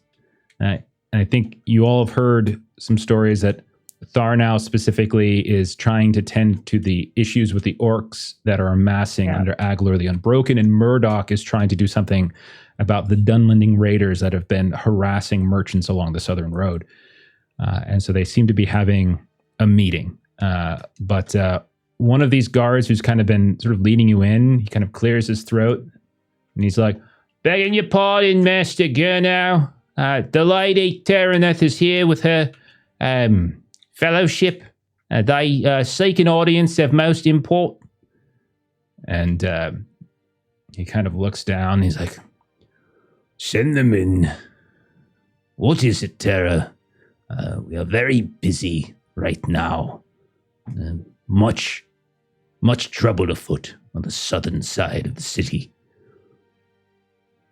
That is actually what we are here to speak about. And you all hear Tara's voice take on this slightly more formal tone of like debriefing her general kind of thing. And that is actually what we are here about. We want to help clean up some of the trouble with both Aglar the Unbroken and the harassment of the traders and the merchants trying to do work with our fair city. What we also feel is related, and we would like to seek a bargain for is the dwarven workmen that you currently have working on is it rebuilding the bridge? Is that Yeah, what it was? that was the contract. They were supposed to rebuild the Okay. bridge. Yeah. Want to well, basically what's being said is I'm gonna offer my services to clean up all this shit, and in return you will set these, you will reevaluate what you're doing with these dwarves. Gotcha. All right. So two things are going to happen. First, that sounds like the perfect moment to ask for a courtesy roll to precede the council that we're about to do. And I think since Tara was the one doing the speaking, she'll roll the courtesy roll. So Tara, go ahead and roll courtesy. It's under heart. The rest of you, you don't have to do this. Choose this only if you think your character would do it. Like Tara just threw some stuff out there, and there are people in this room. If you're the type of person who would be sort of studying body language, reactions, if you would like to do something like that, you can roll an insight as you're kind of looking around the room to give you a moment to kind of maybe give you hints as what might be to come. I'm trying I'll to do- hit my heart score. Is that right? Yeah, so you need a Yes.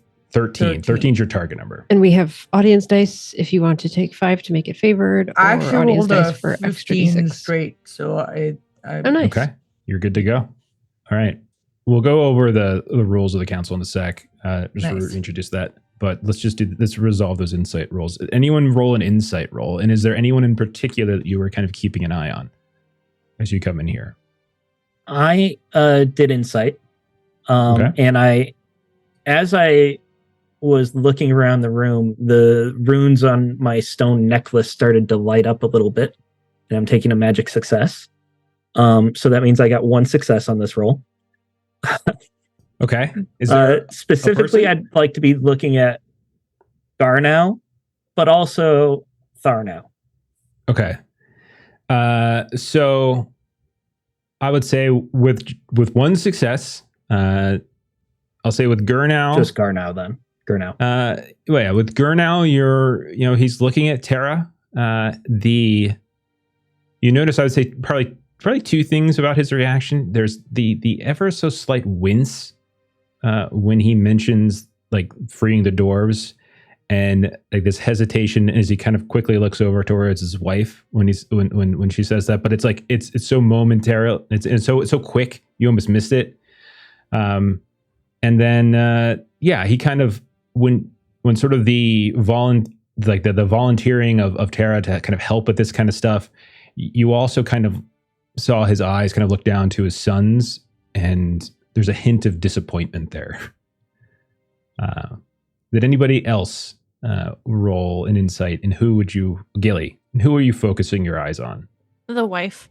And I got a great success. Okay. So great success. I'll tell you a few things. First of all, she is staring absolute daggers at Iriniel and Terra. Like she is just, you can tell there's something about the two of them, whatever it is, that you were poisoned last night, but there's plenty of venom in the eyes as she kind of looks down the dais at the two of you. However, you do notice that as Daggett, maybe you kind of get a faint glow of his little runes on his neck as it kind of starts to glow.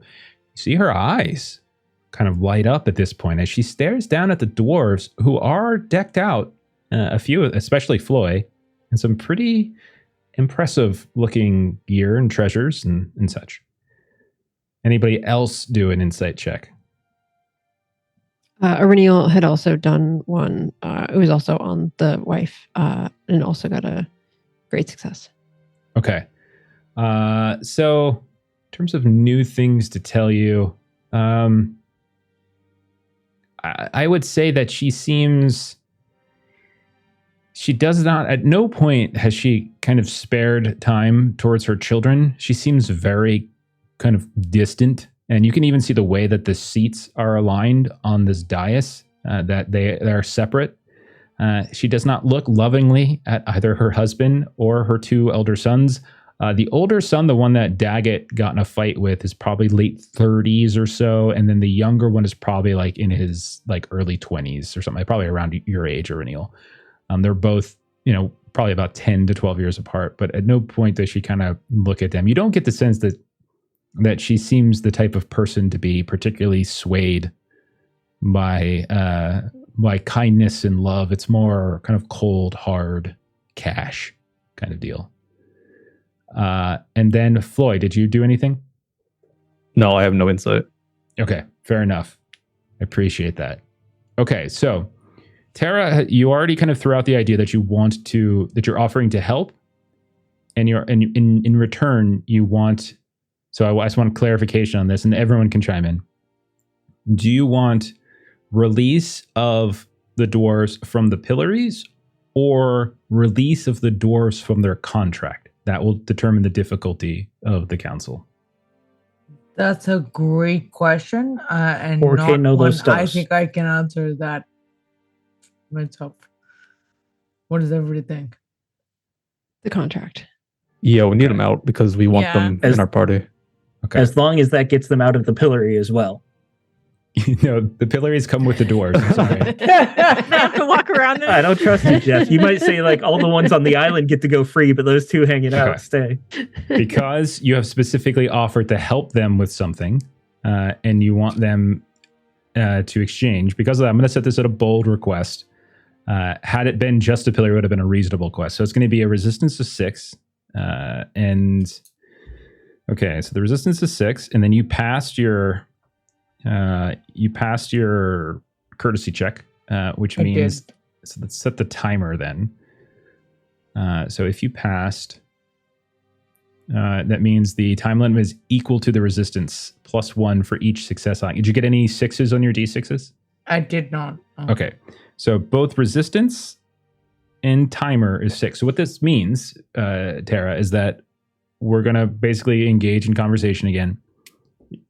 People can, whenever they want, you can choose to participate. You can choose to be quiet. It's up to you. But whenever you want, someone's going to speak, going to make a case, try to help convince him or somehow try to sway the other people in the room to help maybe sway, however you want to play it. And every time you get a success, you kind of count down the resistance. And once that gets to 0, you're cool. The council wins, you get what you want. If, however, the time limit runs out, meaning each number of rolls you can make basically before the resistance, then you fail. And there's different levels of failure. So we'll cover that if it's necessary. I'm going to tell you that Aurinial and Tara, actually Aurinial only. Aurinial and Gilly, I'm sorry. Aurinial and Gilly, Yeah. your rolls are going to be ill-favored, actually, Okay. because Lady Stock is at court. Tara, Sure. yours normally would because of your ranger status, but because Yeah. Gurnau does have a soft spot for you, that's going to cancel out, and so you can roll normal. Okay. So now let's get back in. And so he kind of looks down at you. His eyebrows are raised, and he says, "You want me to release them from their contracts after they so clearly and so blatantly broke that promise? It is a very difficult ask of me, Tara, even if you offer such a interesting trade. I'm curious why these dwarves mean anything to you. They were in trouble for several days, and I did not see you say anything in their defense until these folk arrived." So, at this point, floor is open to anybody who wants to chime in to make the argument, work the council, make a roll, tell me what you want to do, that kind of thing. I'd I'm like going to see if Daggett or Floyd have anything to say before Tara speaks up. Of course. After he says these folk, I'll introduce myself. I am Floy of the Blue Mountains from Gladrock, and I procure a small lock chest, hand it over to one of their servants. Please bring this up to him. And so the guy who announced you is a guard, not a servant. He takes it. "I'm not a servant. It's fine. Fine. Oh." And he kind of looks at it now and "Hey, Mr. Gurnau, this looks pretty nice." And they, "Yes, Rin, and bring it to me. It is a gift for the captain of the haven. For me, not for you." "Oh, right, of course." And he starts kind of stumbling over himself and kind of hands it up. He takes it. The guy takes a look at it. So what does he see, Floyd? Yeah, as he opens it, as you can see, the finest gems and accessories from Gladrock, my own family crafted. You see amulets, nice cut rubies, diamonds, for you and your lovely wife. Okay, so he takes a look at it. His eyes go wide, and you almost see like the shine of all the different colored gems are kind of reflected off of some of the candlelight behind them into his face. And you see for the first time, Lady Stock is sort of like leaning over and coming fairly close to him at this point. And he kind of looks like, "Oh, of course, my dear. Take a gift from these dwarves. A far more respectable pair of dwarves than we seem to have recently acquired." And she looks down. "These are nice indeed. Yes, they are.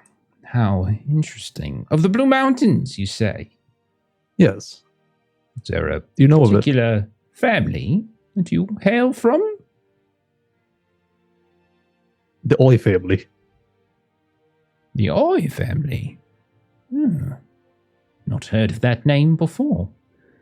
Are you well thought of amongst the dwarf halls? Oh, yes, we are quite a wealthy family there. Are you? She kind of leans forward. How wealthy? Wow, we only control most of the gem crafting. Okay. her eyes, like if she was a less respectable woman, she would be drooling right now, but she is not because she's very respectable.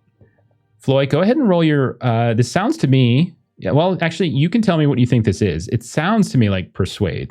I was going for awe, be like, have, actually persuade is fine. I was going to add just like, have this be what could be of a partnership that we form here. I'll take an awe because I think awe is more like raw, like you're impressing them with like your raw physical because it's under the strength tree. I've always kind of, but no, I think awe makes sense if that's what you're. Yeah, that's fine, and you can get it at favored as nice. You did learn from Titus that bribery works very well, and so since you are in fact bribing them, go right ahead. That's a 17, great success. Great success. So you got 2 successes. Okay. Okay. She takes them into her lap. She starts pulling these gems out. I don't know how Daggett feels about this. She's kind of holding them up to the light of the candle, kind of checking their clarity. Indeed, indeed. Well, we have much use for gems, but we also have use for investments. We, as a very centralized city within our land, we are at a crossroads.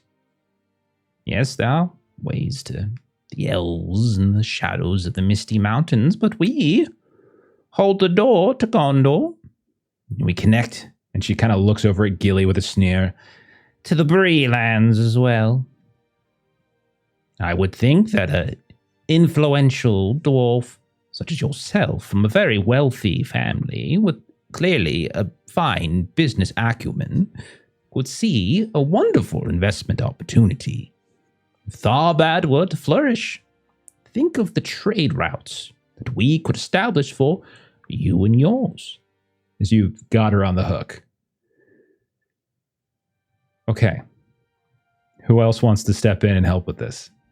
All right.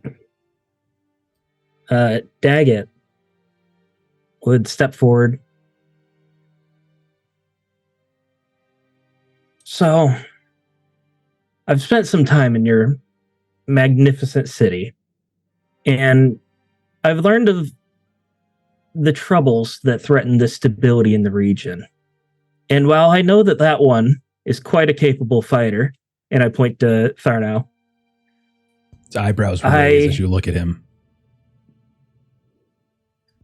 I do believe that taking one of those threats away would be a welcome thought nonetheless. You also speak of investments. And I would ask that you consider not every investment is a good investment. The longer that those dwarves stay there, not working, is costing you food. It's costing you gold.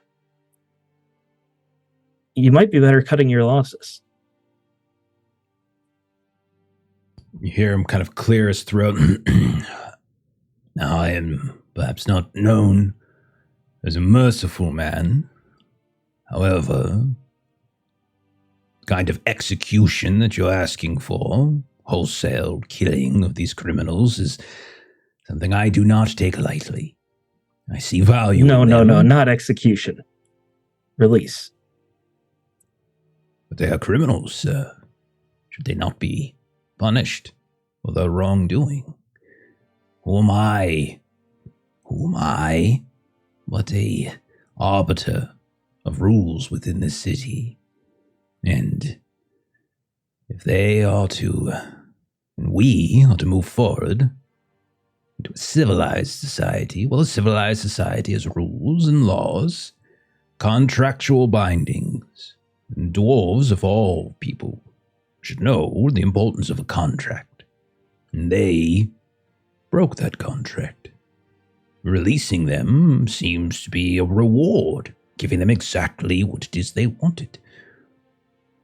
I understand your concern. I would suggest that there is another way of looking at it. That releasing them would be securing an investment in a relationship with Blue Mountains. For how well would trade do if they hear that many of their brethren, their craftsmen, were executed? It's a very interesting point, Mr. Would you introduce Daggett. yourself? Daggett, yes. Son of Snoot. Son of Snoop. I see. Well, you make a very fair point. However, I was under the impression from the two dwarves in question that they are not of the Blue Mountains, as you seem to be, and Floy of the Oi family. He kind of puzzles at that. So, would they care so much for these outcast dwarves from a completely different land that they would look past such a fundamental breach of dwarven society as one's word is binding, and a contract signed is a contract kept?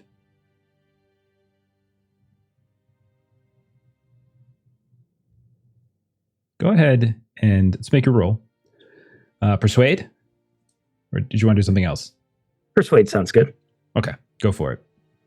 Would Melissa, Tara could I take... saying something now assist Daggett's roll? If it has something to do with what he's saying, if like you're like echoing, yeah, you can do that It if you want to. does. It Yeah, does. go ahead. All right, what do you say? Tara will say, and to circle back to the original question you had asked, Master Gurnau, why am I interested now? It is because these dwarves that you see here they might not be kin in blood, but they are kin in any way that matters. And for that reason, we are not asking you to release the contract for nothing. He considers that. He kind of looks over at you with a sort of sympathetic look, but you do all hear like this sigh just come from Lady Stock just a few feet away. Daggett, you can take an extra die from Tara's assistance there. I'm also going to take 2 audience dice here. Got it. Oh boy. And the runes on my necklace are glowing again as I'm taking a magic success. Oh, you're really just going into that hope right now. I'm going into it. Okay. Still a Nazgul out there. I don't know. Oh, man. Not as good as I hoped, but not bad. 3 successes total. 3 successes. It's still really good. What are you talking about? What was that? I mean, Is that extraordinary? Is it 2 extra successes I extraordinary? rolled a lot of dice and I was favored. I was hoping for something better.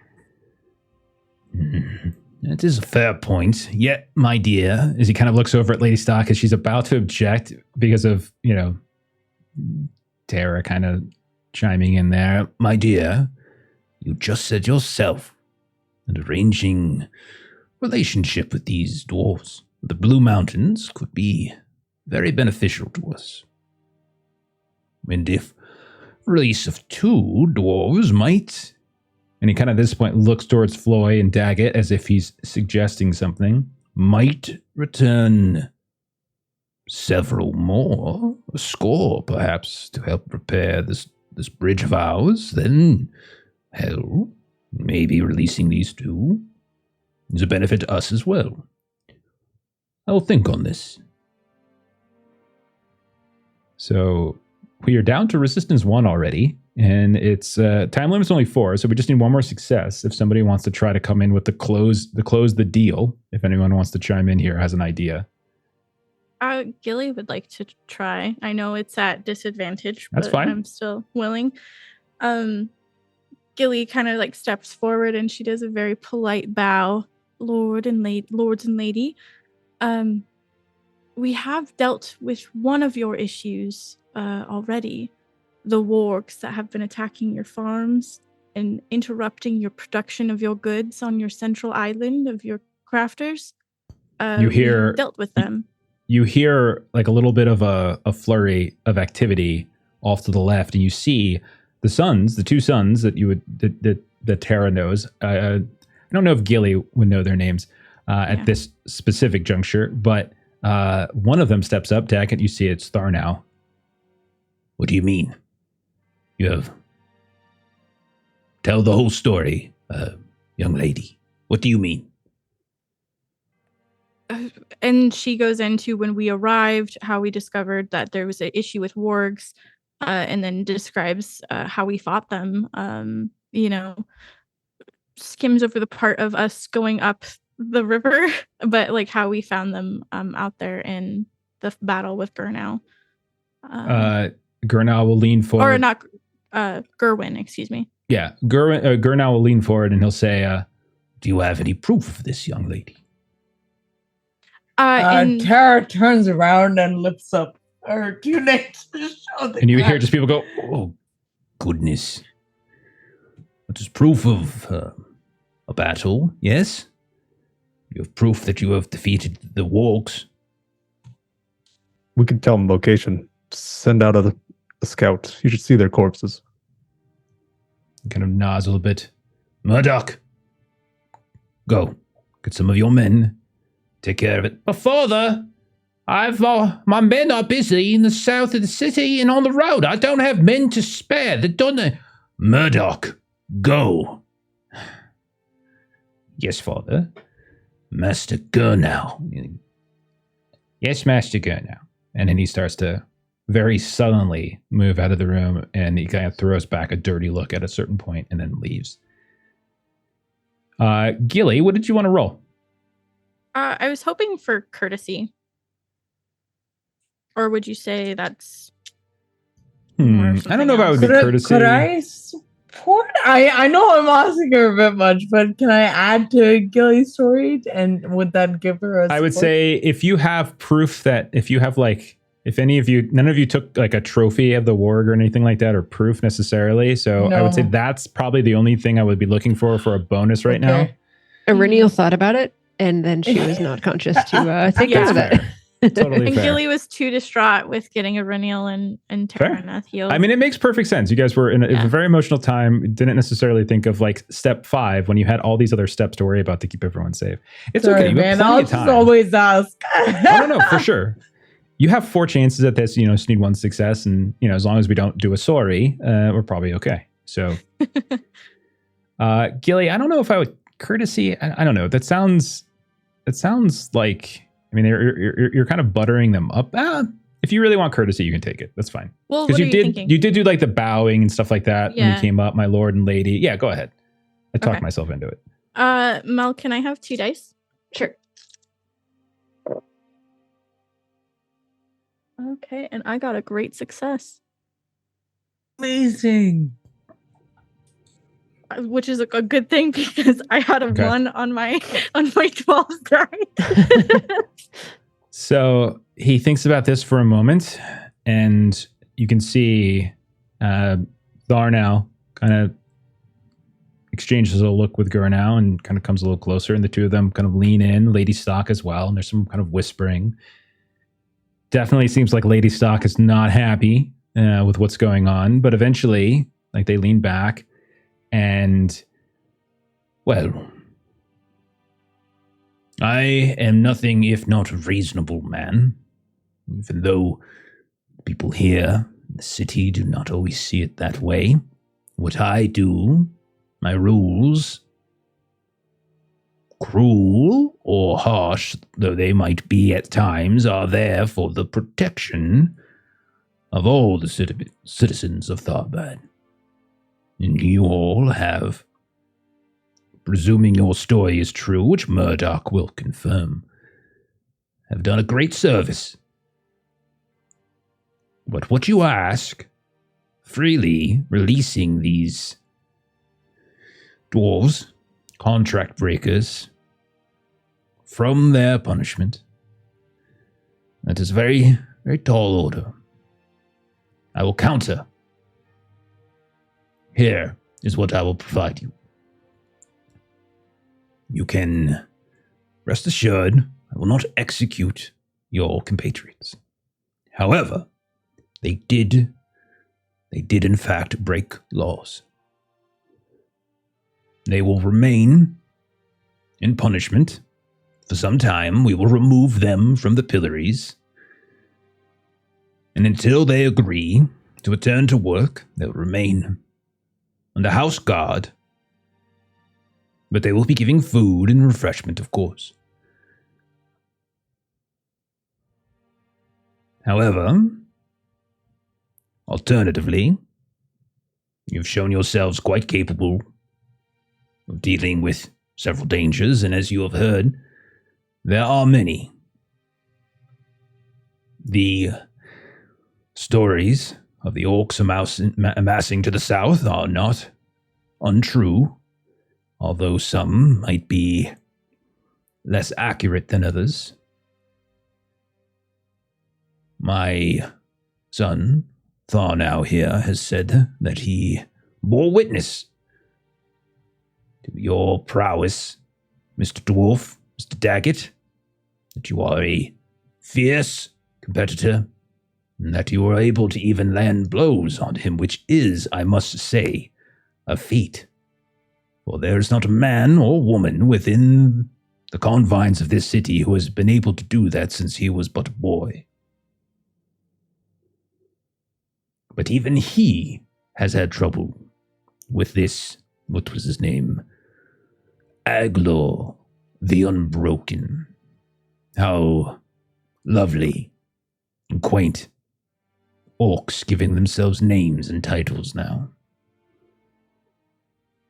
So I'll make a deal with you. You can end our arrangement now. You'll be free to leave, go as you see fit, and your compatriots will not be harmed. But if you want to take them with you, well, I need something a bit more in return. Help my son take down the head of this snake. Free the southern hills of these orcs and this Aglor. They will not only be freed, but they will be allowed released from their contract. What say you? Yes, your request is not unreasonable. And that's just a win for all of us. An orc leader. We've taken out our own. What's another? I suspected you were not unfamiliar with the species. Such foul creatures they are. Well then, you all look very worse for wear, Tara. You need a healer, please. The Red Palace is at your disposal. Rest, recuperate, and when you are ready, seek out my son on the south side of the river, either at the guard tower, at the Ringle Tower. Make arrangements. We'll fill you in on what we actually know, not what the rumors say. And if you're able to bring me the head of this Aglor the Unbroken, then you might have the freedom for your friends. Are we agreed? Agreed. Yes, thank you, Master Gurnau. Lady Stock. She just rolls her eyes at you and looks away. But he gets up, steps down. Remember, he's in his 70s, so climbing down from the dais is a little bit difficult. But he comes down and he shakes the hands of like Floy and Daggett, like signifying contract, like binding contract at this point. Like it's verbal. Now, off with you. We have other business to attend to. We'll be in town. Before she leaves, Tara, they're now good to see you again. And gives him this over familiar wink. Yeah, and you can see like a little bit of red kind of comes into his cheeks, and Lady Stock gives the most vile look at her son, as if she's pieced together what that little indication might be. Okay, so we'll say you all leave the hall having made a deal for your compatriots. Okay, Well so done. excellent. Well, yeah, you guys crushed it. You guys crushed that for sure. Like Daggett, you got 3 was successes crazy. and like one. This is crazy. Holy shit. Daggett feels like he needs a bath after dealing with that guy, though. So, do we want to do That's fellowship fair. phase? or do we want to save that for next week? I'm game either way. I'm good to do it now. I Okay. wasn't really going to spend my points or anything. I was saving up for some stuff. So I'm happy to go with whatever everybody else wants to because I don't really have anything. Okay. Well, let's do it then, so that next week we can kind of start up on the Aglor, the Unbroken line here. So this is your first fellowship phase too. So let's walk through this. So this is all. So at this point, you guys are free to move about the city, follow the rules that are there, kind of go wherever you want. It's all very abstract in terms of time. We're very modular, but there is like a specific kind of step-by-step phase that we do, but then also like we kind of embellish in some places where we do these little quick scenes or these little descriptions. So first we got to set the duration. Who has the longest wound time? I believe Irenial does. Probably Irenial because you got the 2, right? Yeah, because the first one was 9, and then dying adds another 10. Oh, so. I see. My mistake. I thought 19. they stacked. Yeah. So it should be 19. So is the plan then to wait out all of Irenial's wounds, or is the plan to just wait out 1 wound? Do we have an idea? I think it is just the 1 wound for her. Like it doesn't give her a second one. It just adds the time. That's a good point. Yeah. So do we want to just wait that whole thing out, or They're making the orcs sound pretty tough. I think we would want to be full strength, but I guess it's up to Melissa. How do you feel? My preference would be, I know it's always a thing. I mean, that's almost a whole month to wait 19 days, but I'd say worth it. At least the dwarves are out of the pillory. They're on, back in a house, so they're not like waiting out. Yeah, but that's also the counter argument. Like, if we wait however long, this army gets stronger, and if you cut it short, maybe it's a bit easier. And all you really need is full endurance, because even though you're wounded, a second one puts you to dying again. But I don't know. That's no big deal. I don't want that emotional trauma again this year. That's a trade-off. We potentially face a weaker army with you wounded, or a stronger army with you full health. So do we want to do like a good chunk of the time so that I've like healed at least like the 9 days? And then maybe is there a way to convince Gurnau to maybe let the dwarves come with us so we have 2 more people on our side when we fight and if we take like a longer time, could some of that time be used to convince Gurnau to let these 2 extra dwarves come with us? So we or send one of his sons along to fight? Yeah. Well, Tharnau was going to assist you. So I feel like you're going to get assistance from Tharnau. I don't think he would be willing at this point until the second part of the deal comes through to release them. Yeah. He will send immediately. He will send people over, and if you venture over eventually at some point to the Stone of the 2 Kingdoms, you will see that they are released from the pillories, but they are still taken under guard to a specific home where they will be kept there. So their treatment is definitely better, but they are not free yet. Sure. I don't know the mechanics well enough, I guess, but narratively, I'd prefer to have like Arniel at full health before we fight a named orc captain. Floy, he laid it out pretty well. It's just a question of how much time do you want to give the orcs or whatever other things. And not only that, the other thing is time of year. It is late summer, early autumn. So winter is coming. And the longer you wait, and the last time you guys went to Angmar, it was during winter. At this time, like we're pushing the sort of return to Angmar back further and further, trying to, like Gilly was saying, maybe rescue Sorendir or search for him or some sign of him, or try to help out Artolis. There's other things. So really, there's nothing mechanical about it. It's more just like, how pressed do you all feel, and what are your priorities? My vote would be 10 days. Get Irenial and Terra past the wound. Mine's a 10-day wound, so mine should be done at the same time your 1 wound is done. Okay. You okay with that, Floy? Irenial, you'll have 9 days left, which 1 or 2 might be eaten up by travel or hunting down the orc or whatever, so that would help too. We'll just have to make sure we keep you off the front lines. I agree with that. I was going to suggest you only heal up to full in one wound of Tyrannus, so that's fine. Okay, let's do that then. So we'll say a week and a half, about 10 days. Okay, destination's already chosen. We're in Tharbad, and so let's kind of walk through our updates. So essentially, the first thing we do, we perform updates. That's the step. That's where you're spending skill points. Skill points specifically can be spent to increase your skills, and only your skills. So I'll share the table. So there is a table there. Remember, there's a kind of increasing cost per level that you take. So per rank of a skill. So it's not just a 1-for-1 trade. So each additional level you get. So if you're trying to go, for instance, from level 3 of a skill to level 4, it's going to cost 20 skill points. So it is sort of scaled in that particular way. And the other thing you can do, that's training. So there's also growth, which is when you spend your adventuring points. And so every fellowship phase, you can purchase up to 1 rank in either wisdom or valor. You can't do both.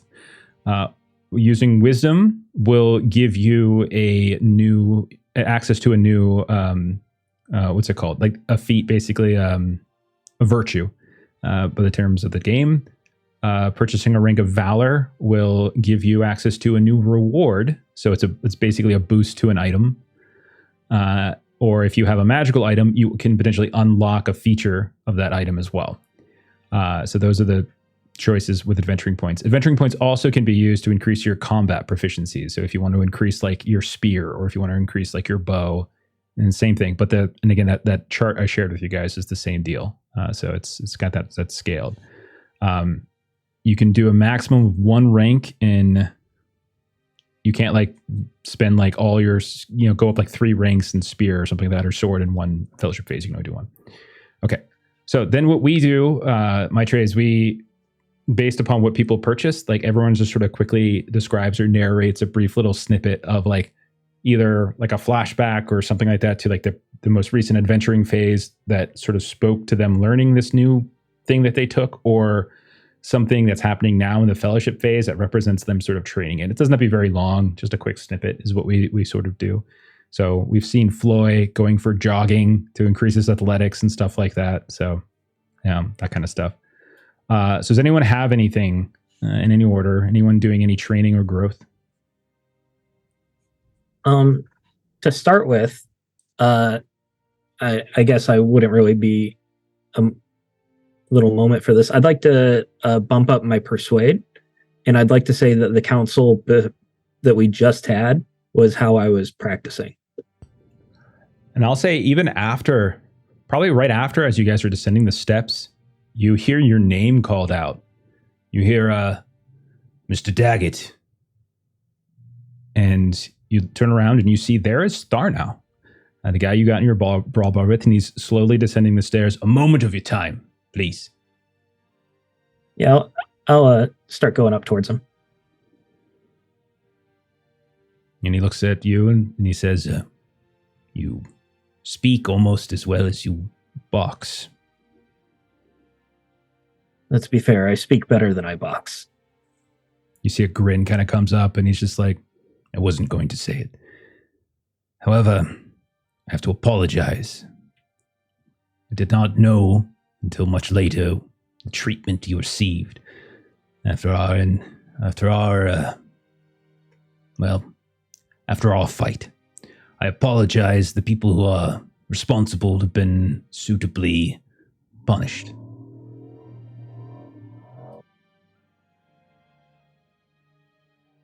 Well, I believe if you did not know, then you have nothing to apologize for. We had a fair fight, and you were honorable enough to make sure that my belongings were protected. And for that, you have my thanks. And he kind of nods, but he also says, I have every reason to apologize. I am the captain of these men. I lead them. And what they do reflects on me. I am not like others in my family who push responsibility onto others. They were my men, my responsibility. You have the air of a leader about yourself as well. I assume this is something you understand. Once again, you are showing your honor. I look forward then to us being on the same side. When you and yours are ready, seek me out. I warn you, I'm better with an axe than with a fist. I will take your word on that. And he kind of reaches out to shake your hand. And then he Do the forearm turns around. clasp. Yeah, do the forearm clasp thing, and he turns around and goes back into the palace. Well done. Others? Any other training or growth scenes we want to quickly narrate? Yeah, I've got a whopping 20 adventure points to spend for a 4th point in my valor. Wow. Okay. All right. Very valorous. This will be Nice. about my new cleaver here, Cobur's cleaver, and just how in this last fight, how refined it felt in my hands. The first real big battle with it, how it made contact with this ghastly figure, and I want it to become superior grievous. Okay. So you've got all three of your. So you've got what, 2 qualities unlocked, right? This is your second, I think, on this. Yeah, I only had one when I initially got it. So this thing is now, in addition to being cleaving, which when you kill a foe with this weapon, you can immediately attack a second adversary. Now you got superior grievous on it. It adds +2 to its damage rating. You're unlocking this. These were features. This is a named weapon basically. So this is a feature that was already built in. You get +2 to its damage rating, or a bonus equal to your valor rating, which is 4, against a bane creature, which we know the history of this weapon, which actually is undead. So very, very useful. Okay, fantastic. So not just that, but as you're kind of sharpening it, right? You're just kind of maybe as you kind of at one day when you're just kind of resting, you're just kind of sharpening up as well, and you kind of get it to a point that's even worse than you have, and kind of going through some practice areas where maybe some of the guards train. You're able to kind of splinter through various like target dummies or various other targets, and yeah, you have fully unlocked Kobar's cleaver, man. Very nice. Oh yeah. Okay. Anybody else? So Aurelial is looking to. She is not well, so there's absolutely nothing she's going to do that relates to improving physical skills in any way during this fellowship phase, because she is definitely injured and recuperating. So Aurelial is going to kind of spend some like girl time with Tara, basically, because we kind of just jumped right in when we got here. And so Aurelial is just kind of going to be bedridden for a bit. And Tara is kind of known for her skill in song and her lore. Like these are things that she's got a few years on Aurelial. And so imagining that there's just some time spent early on with no sort of alcohol lubricant on Aurelial's part, but maybe as it kind of goes a little bit, maybe she's also kind of drinking and just kind of storytelling and just kind of doing some relaxing with I love that. Tara. Beautiful little scene, occasionally punctuated. Like maybe you're on the courtyard, the little courtyard outside of the bridge inn, occasionally punctuated by the sudden and stealthy arrival of Titus with new drinks or new refreshments or new bandages or new orders that Miss Kettlegrass has given him to ensure that you're getting up and moving around and keeping yourself mobile from time to time.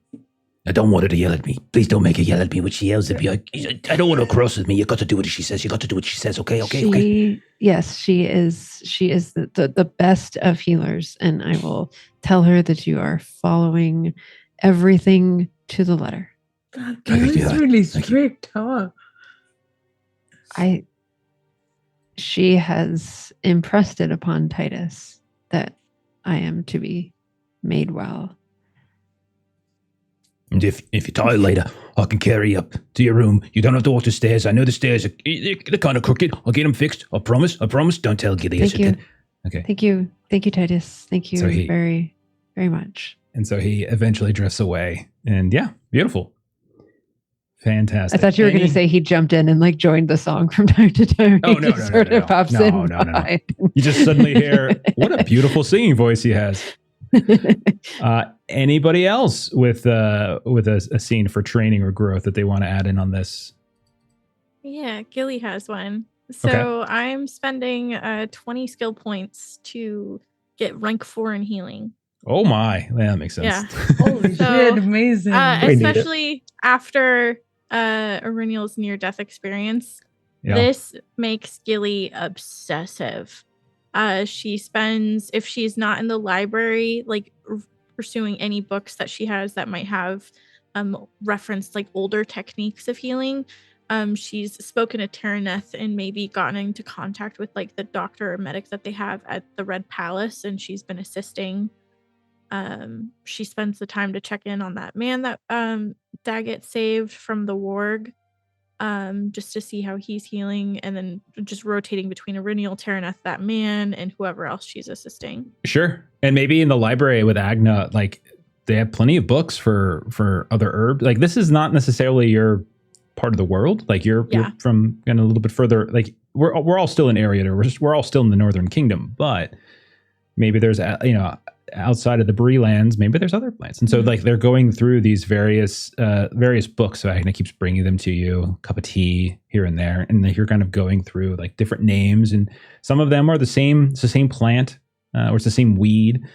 But it's known by a different name here or there, and so you're kind of learning some other combinations and stuff that might help, stem bleeding quicker, or might help wounds kind of stitch together a little faster here or there, or things that might help with burns or with various exposure to ice and things like that, as you're going to be going to Angmar at some point again. So all of this kind of culminates in definitely Gilly putting, being motivated. She's putting in hours, like It's definitely a one of montage the of hours studying. that Gilly puts in with Tara, she's gonna say like, Titus is really scared of you.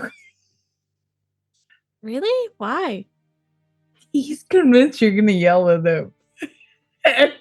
And Tara cannot like contain the laughter. and like mind you, this is probably like Gilly's like assisting you in some like physical therapy to make sure your shoulder is healing right. Yeah. And she's like, I mean, I don't think I've ever yelled at anyone before. And then she thinks on it and she goes, no, I've yelled at Daggett.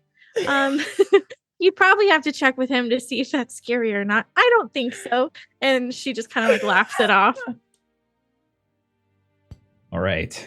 Any other skill or training scenes? I have so many, did I'm see sorry. that there was so sorry. Go ahead, Stephen. No, go. No, I was just gonna ask about the gather rumors for Warden. We'll get to that shortly. That's a different step in the phase. That's an undertaking. Yeah, that's something we'll in a minute. Yeah. Then nothing for me. Okay, Daggett, what were you gonna say? I have so many, so we don't have to do them all if you don't want to, because I've got Give 3 me more quick upgrades. little that I need sentence to or do. two. Yeah. Go Okay. ahead. So first, I'm going to update my upgrade my virtue from 2 to 3. And in ancient times, the dwarves made mighty spells, and I was taught fragments of these old enchantments that retain some power, and that's how I have my rune necklace. I'm going to use some of those enchantments and start etching them onto Blockfang to upgrade her. Okay. What are you releasing? What I think I gave you access to the full thing, right?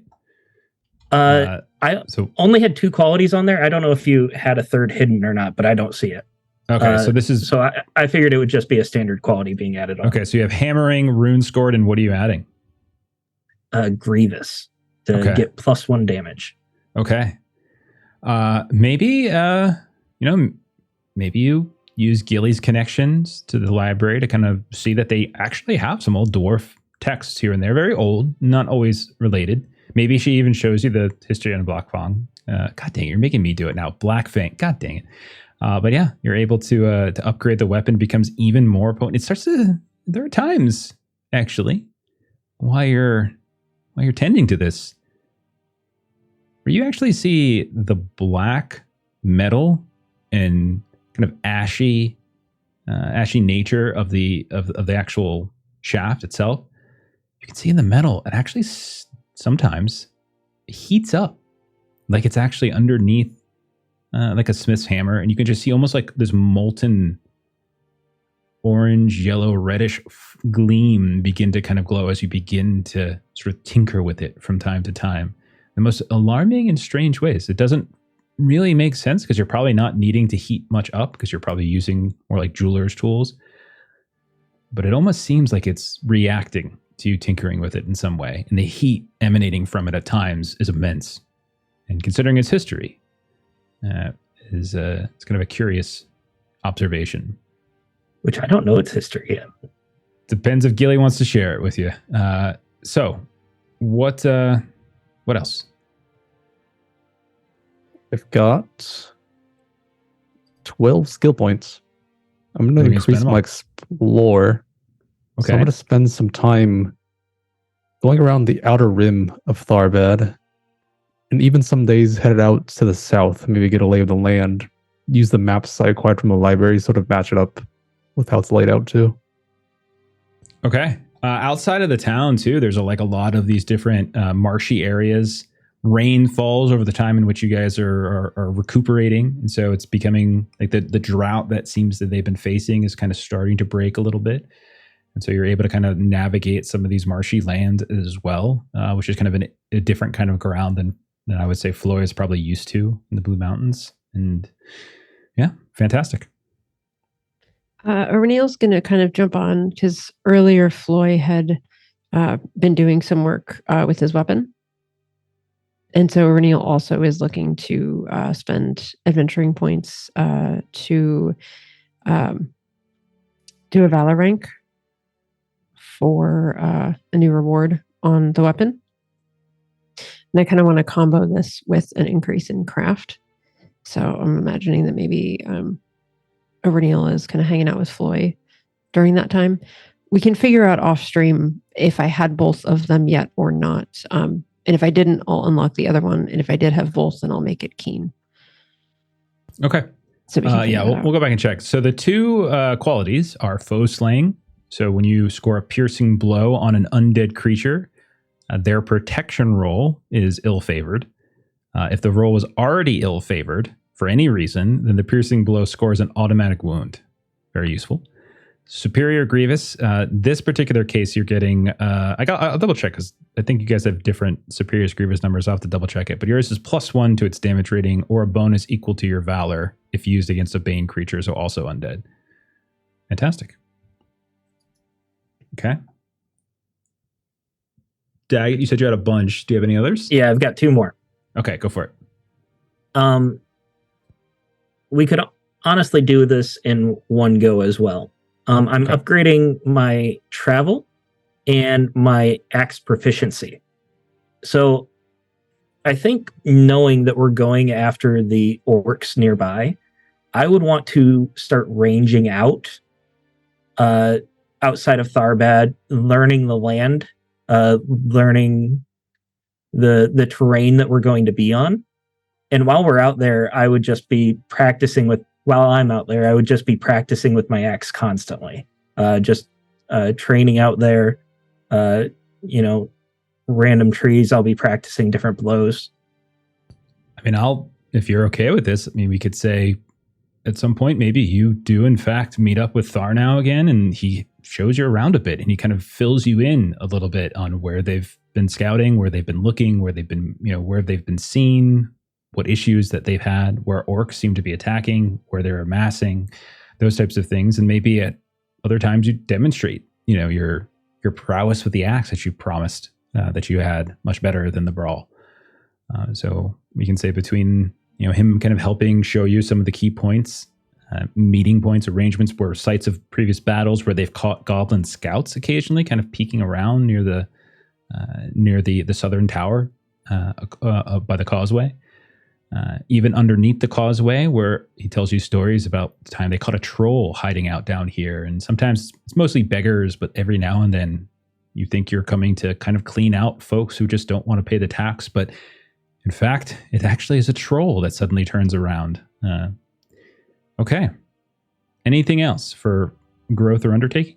Or excuse me, for growth or training? Gilly's got another one? Okay. I've got one more. So I'm going to be spending 20 of my adventure points for rank 4 in Valor.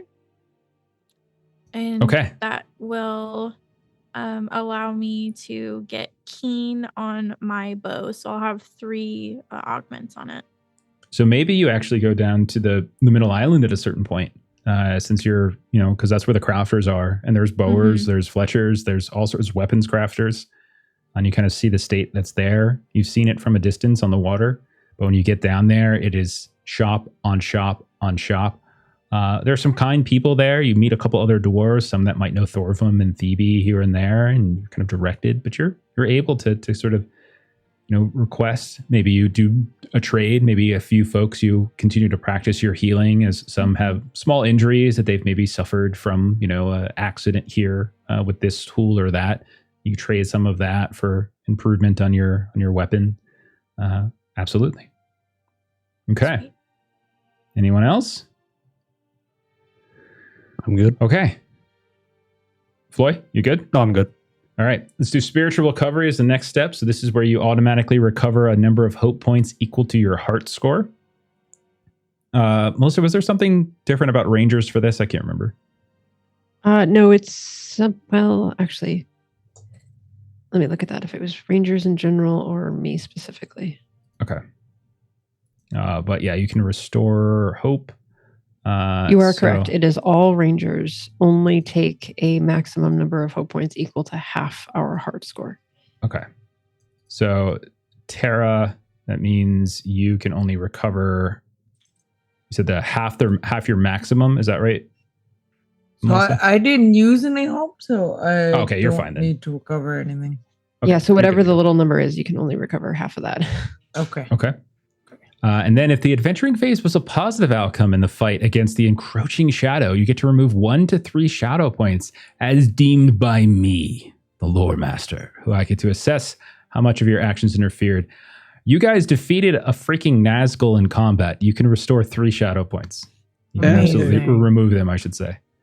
I don't have any temporary shadow points because I got a scar at the end of the I have 3, so I will happily take that. So nice. And then last thing we have is we're going to do our undertakings. This is a normal fellowship phase. So since it's a normal fellowship phase, the company as a group chooses one undertaking to do. Yule is when we do the individual ones. So we're just going to do the one, unless we have extra audience boost, because I think we did that last time where you could buy a second undertaking. Basically we always get both. We always get 2. So as a group, we choose one, and then we get one that's specific to our. Right. Yeah, and then when it's Yule, everybody gets to do one of their own. And then, right, exactly. So you don't do your own individual. So let's start. Should we start then with the one that you want to choose? Like the one that's not specific to your background. So basically, my trade, the way it works is there's a list of different undertakings. So gather rumors, which is one of the ones that wardens provide to the fellowship for free. So when you guys pick your free one, that could be an option. And that's where I just give you an extra rumor or 2 based upon something. You can ask specifically for something, or I can just give you what I have. Meet patron. In this case, it's not really going to apply because you don't have, you can if you want, but we know that our patron, for instance, is well off. But we can always introduce a different patron. Like we can always say Valen comes to town or something like that. Strength and fellowship is what Daggett brings, as that will raise your fellowship rating, which means you'll have additional fellowship points to spend during the next adventuring phase. Ponder storied and figured maps is what the scholar brings, which means you can get bonuses to journey event rolls.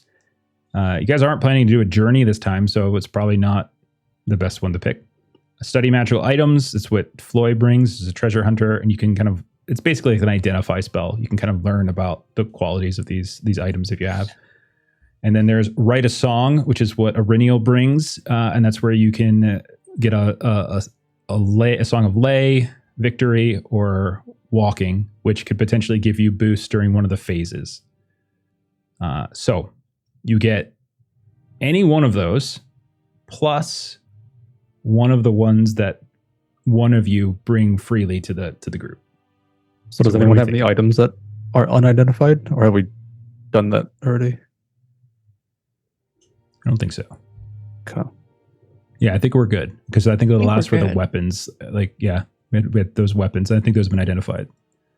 Just checking. So we don't have to do that. Mm-mm. All right. So our real options are gather rumors, meet patron, strengthen fellowship, or write a song. Yeah. Personally, I feel like we've already got a ton of rumors. And I think I'm happy with the patron. I vote write a song and strengthen fellowship. I was thinking similar.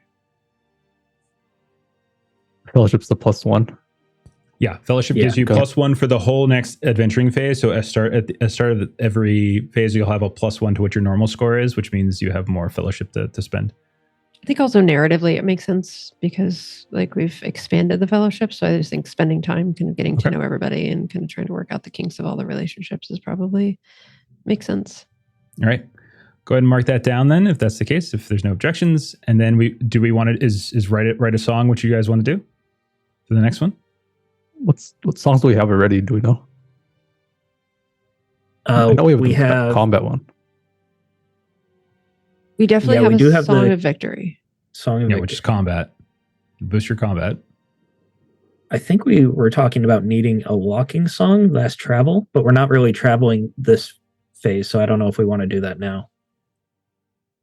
Trying to remember. Yeah, that makes sense. We've done it twice. And I'm trying to remember what the first song was. We can listen Because back. that was Gilly's. Gilly's the one who keeps track of that. Yeah. Yeah, because Well- Gilly had the first song. Well, we can listen back, and then whichever one you didn't have then, you have now. So you'd have basically all three covered at this point, if that's what you want. I think that sounds good. Okay. Yeah, I think we have Lay and Council, so I think it's a walking song, if I had to guess. Because I actually Okay. think Gilly's was the victory, and I think Renneal's might have been the council. All right. All right. So if that's the case, then you will now have access to all of all three of the songs, and you will also have extra fellowship. So we'll say to close out this session, as part of the Strengthen Fellowship, we'll zoom in for a brief moment, just from a distance, not too close, as we see the five of you, Tara included. She's been welcomed now through both deed and voice to the group, as the five of you sit on the courtyard outside of the Bridge Inn. Titus occasionally bringing refills of ale and meat and carrot stew, looking over at Gilly for approval. And we'll end there. And we'll pick up next time as you guys try to hunt down Agler the Unbroken. So that is it. Oh my gosh. Good session. Nice. Holy crap.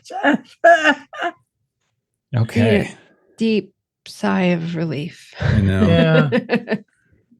I don't know if was- you're like Ooh. a weaver making a masterpiece tapestry, or if you're like a spider plucking the web, just pulling at the strings. Thank you. Thank you. Is that a compliment? Either way, you're good at a what you do. compliment in there Yes. somewhere. Yes, Yeah. it was. Yes. Oh my okay. gosh. I hope Oh it my wasn't too gosh. stressful for people. But Oh, like really good stressful. I really wanted to pull on some heartstrings because I knew it was close. I knew that there was some It danger, was- and I was really worried about Gilly. I wasn't as worried about Aurelial because I knew Gilly was up, and Gilly's the best healer you got. And so I Yeah. wasn't as worried about Aurelial, but I was really worried about Gilly, actually. And because I thought that could go really bad. Because if that roll with Aurelial didn't go well enough where she is functional, then she would have been able to make the roll, and then, somebody else would have to do it. And Tara's not so bad at healing, so that you do have like another potential roller, but it would have been a little dicey. A little Yep. dicey. Yeah. Yep. And especially Yeah. since I was weary. And so I definitely Yeah. rolled some threes that didn't count toward anything because I was weary. Yep. So it was Yeah. it was For sure. definitely close. All right. Let's go ahead and do some closing plugs, and then we'll get out of here. Maitre, tell us where everyone can find you on the internet, and what is it you do? Apart from getting teary in Wandering Games, when I'm not doing that, I make YouTube videos. Mother plays games. They're system agnostic or multi-system, whatever you want to call them, and generally focus on the interactions people have at the table, like we had several of today. And that's me. Thank you for having me. This was so much fun. Thank you for being here. Thank you for joining us. Thank you for letting the emotional roller coaster. Like you opted in. So I do appreciate it. I will sign up every time there's an opportunity to get my heart broken. Like I will absolutely sign up. Yeah, Mel I really want to sucker punched me today. As soon as she started narrating and Jeff started narrating, I started crying. Oh, God. Yep. We looked back. We looked back at that scene because, like I said, sort of the same thing to you, Ashley, just in case. Come up with like a little flashback, or in your case, it was like a sort of like a daydream, or something like that. Something that you can kind of have as the moment could go very badly. And so Melissa looked back at that meeting that she had post Forlond. Was that episode 34? Yeah, episode 20 episodes ago. Episode 34. Wow. And then Gilly, yours and Sorendir's was either episode 37 or 38. I can't remember which, but where the two of you got locked in the cell. Yep. Because the weird sorcery of Othrin was messing with you guys. The Pearl of Celebrion appeared to shatter. Yep. Sorendir like was all the words I spoke, by the way, Stephen actually said to Ashley. Word for word. Yeah, that felt familiar. Using it against me. I used it against you. Yeah, he did yell those at me. I was like, I'm Daggett now. I should shed that baggage. That's fair. That's fair. You did bring Sorendir into the world. So all of that kind of happened. All right. Let's see. For us, then, our next game is Monday, where you should come watch us play Holler for Savage Worlds because first of all, it's cool and Holler's a lot of fun. But secondly, because Tracy Sizemore, one of the developers of Holler, is coming to be a guest shift boss again. We didn't scare her away the first time. She's returning. She's opting in again. And going to continue her guest run in the middle of our Blasted Beauty campaign. Tuesday, Stephen, what do we got? We got Forbidden Lands. We ended on a bit of a cliffhanger, but not nearly as dramatic as what we resolved today. But who knows? I might kill Melissa in that session too. So come watch and find out. Yeah, we might just pull someone out of the pillory here and move them over. Kill Melissa's character. Yeah, character. Thank you. I was going to say. A little awkward. Okay, fantastic. Next Friday, we're back to Blade Runner as we are continuing, getting very close to the end of our Memories of Fire campaign.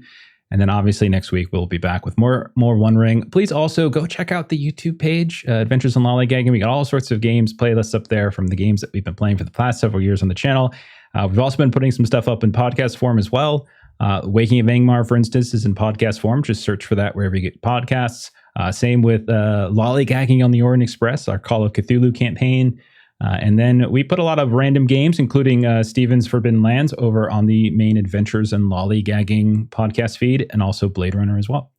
And then finally, a little plug to our friends over at Grim and Perilous Plays, as they are running some more Lord of the Rings stuff tonight. Not One Ring, but the 5th edition version of One Ring. So I think it's just called Lord of the Rings 5e. So go check out Grim and Perilous Plays in about, I think, an hour and like 20 minutes or so, something like that. So go check them out. Thank you to everyone who hung out tonight. Thank you to all the bits that you all replenished the stock of audience boosts for. And thank you for indulging us. And also thank you to Beetle and Grimm's for the giveaway, and my tray for giving us the hookup. We're going to go ahead and raid someone now. So if you would be so kind as to follow that raid, as we're going to go over to Lost Caravan RPG. So follow the raid, say hi to them, and have a great rest of your weekend. Bye-bye. Bye.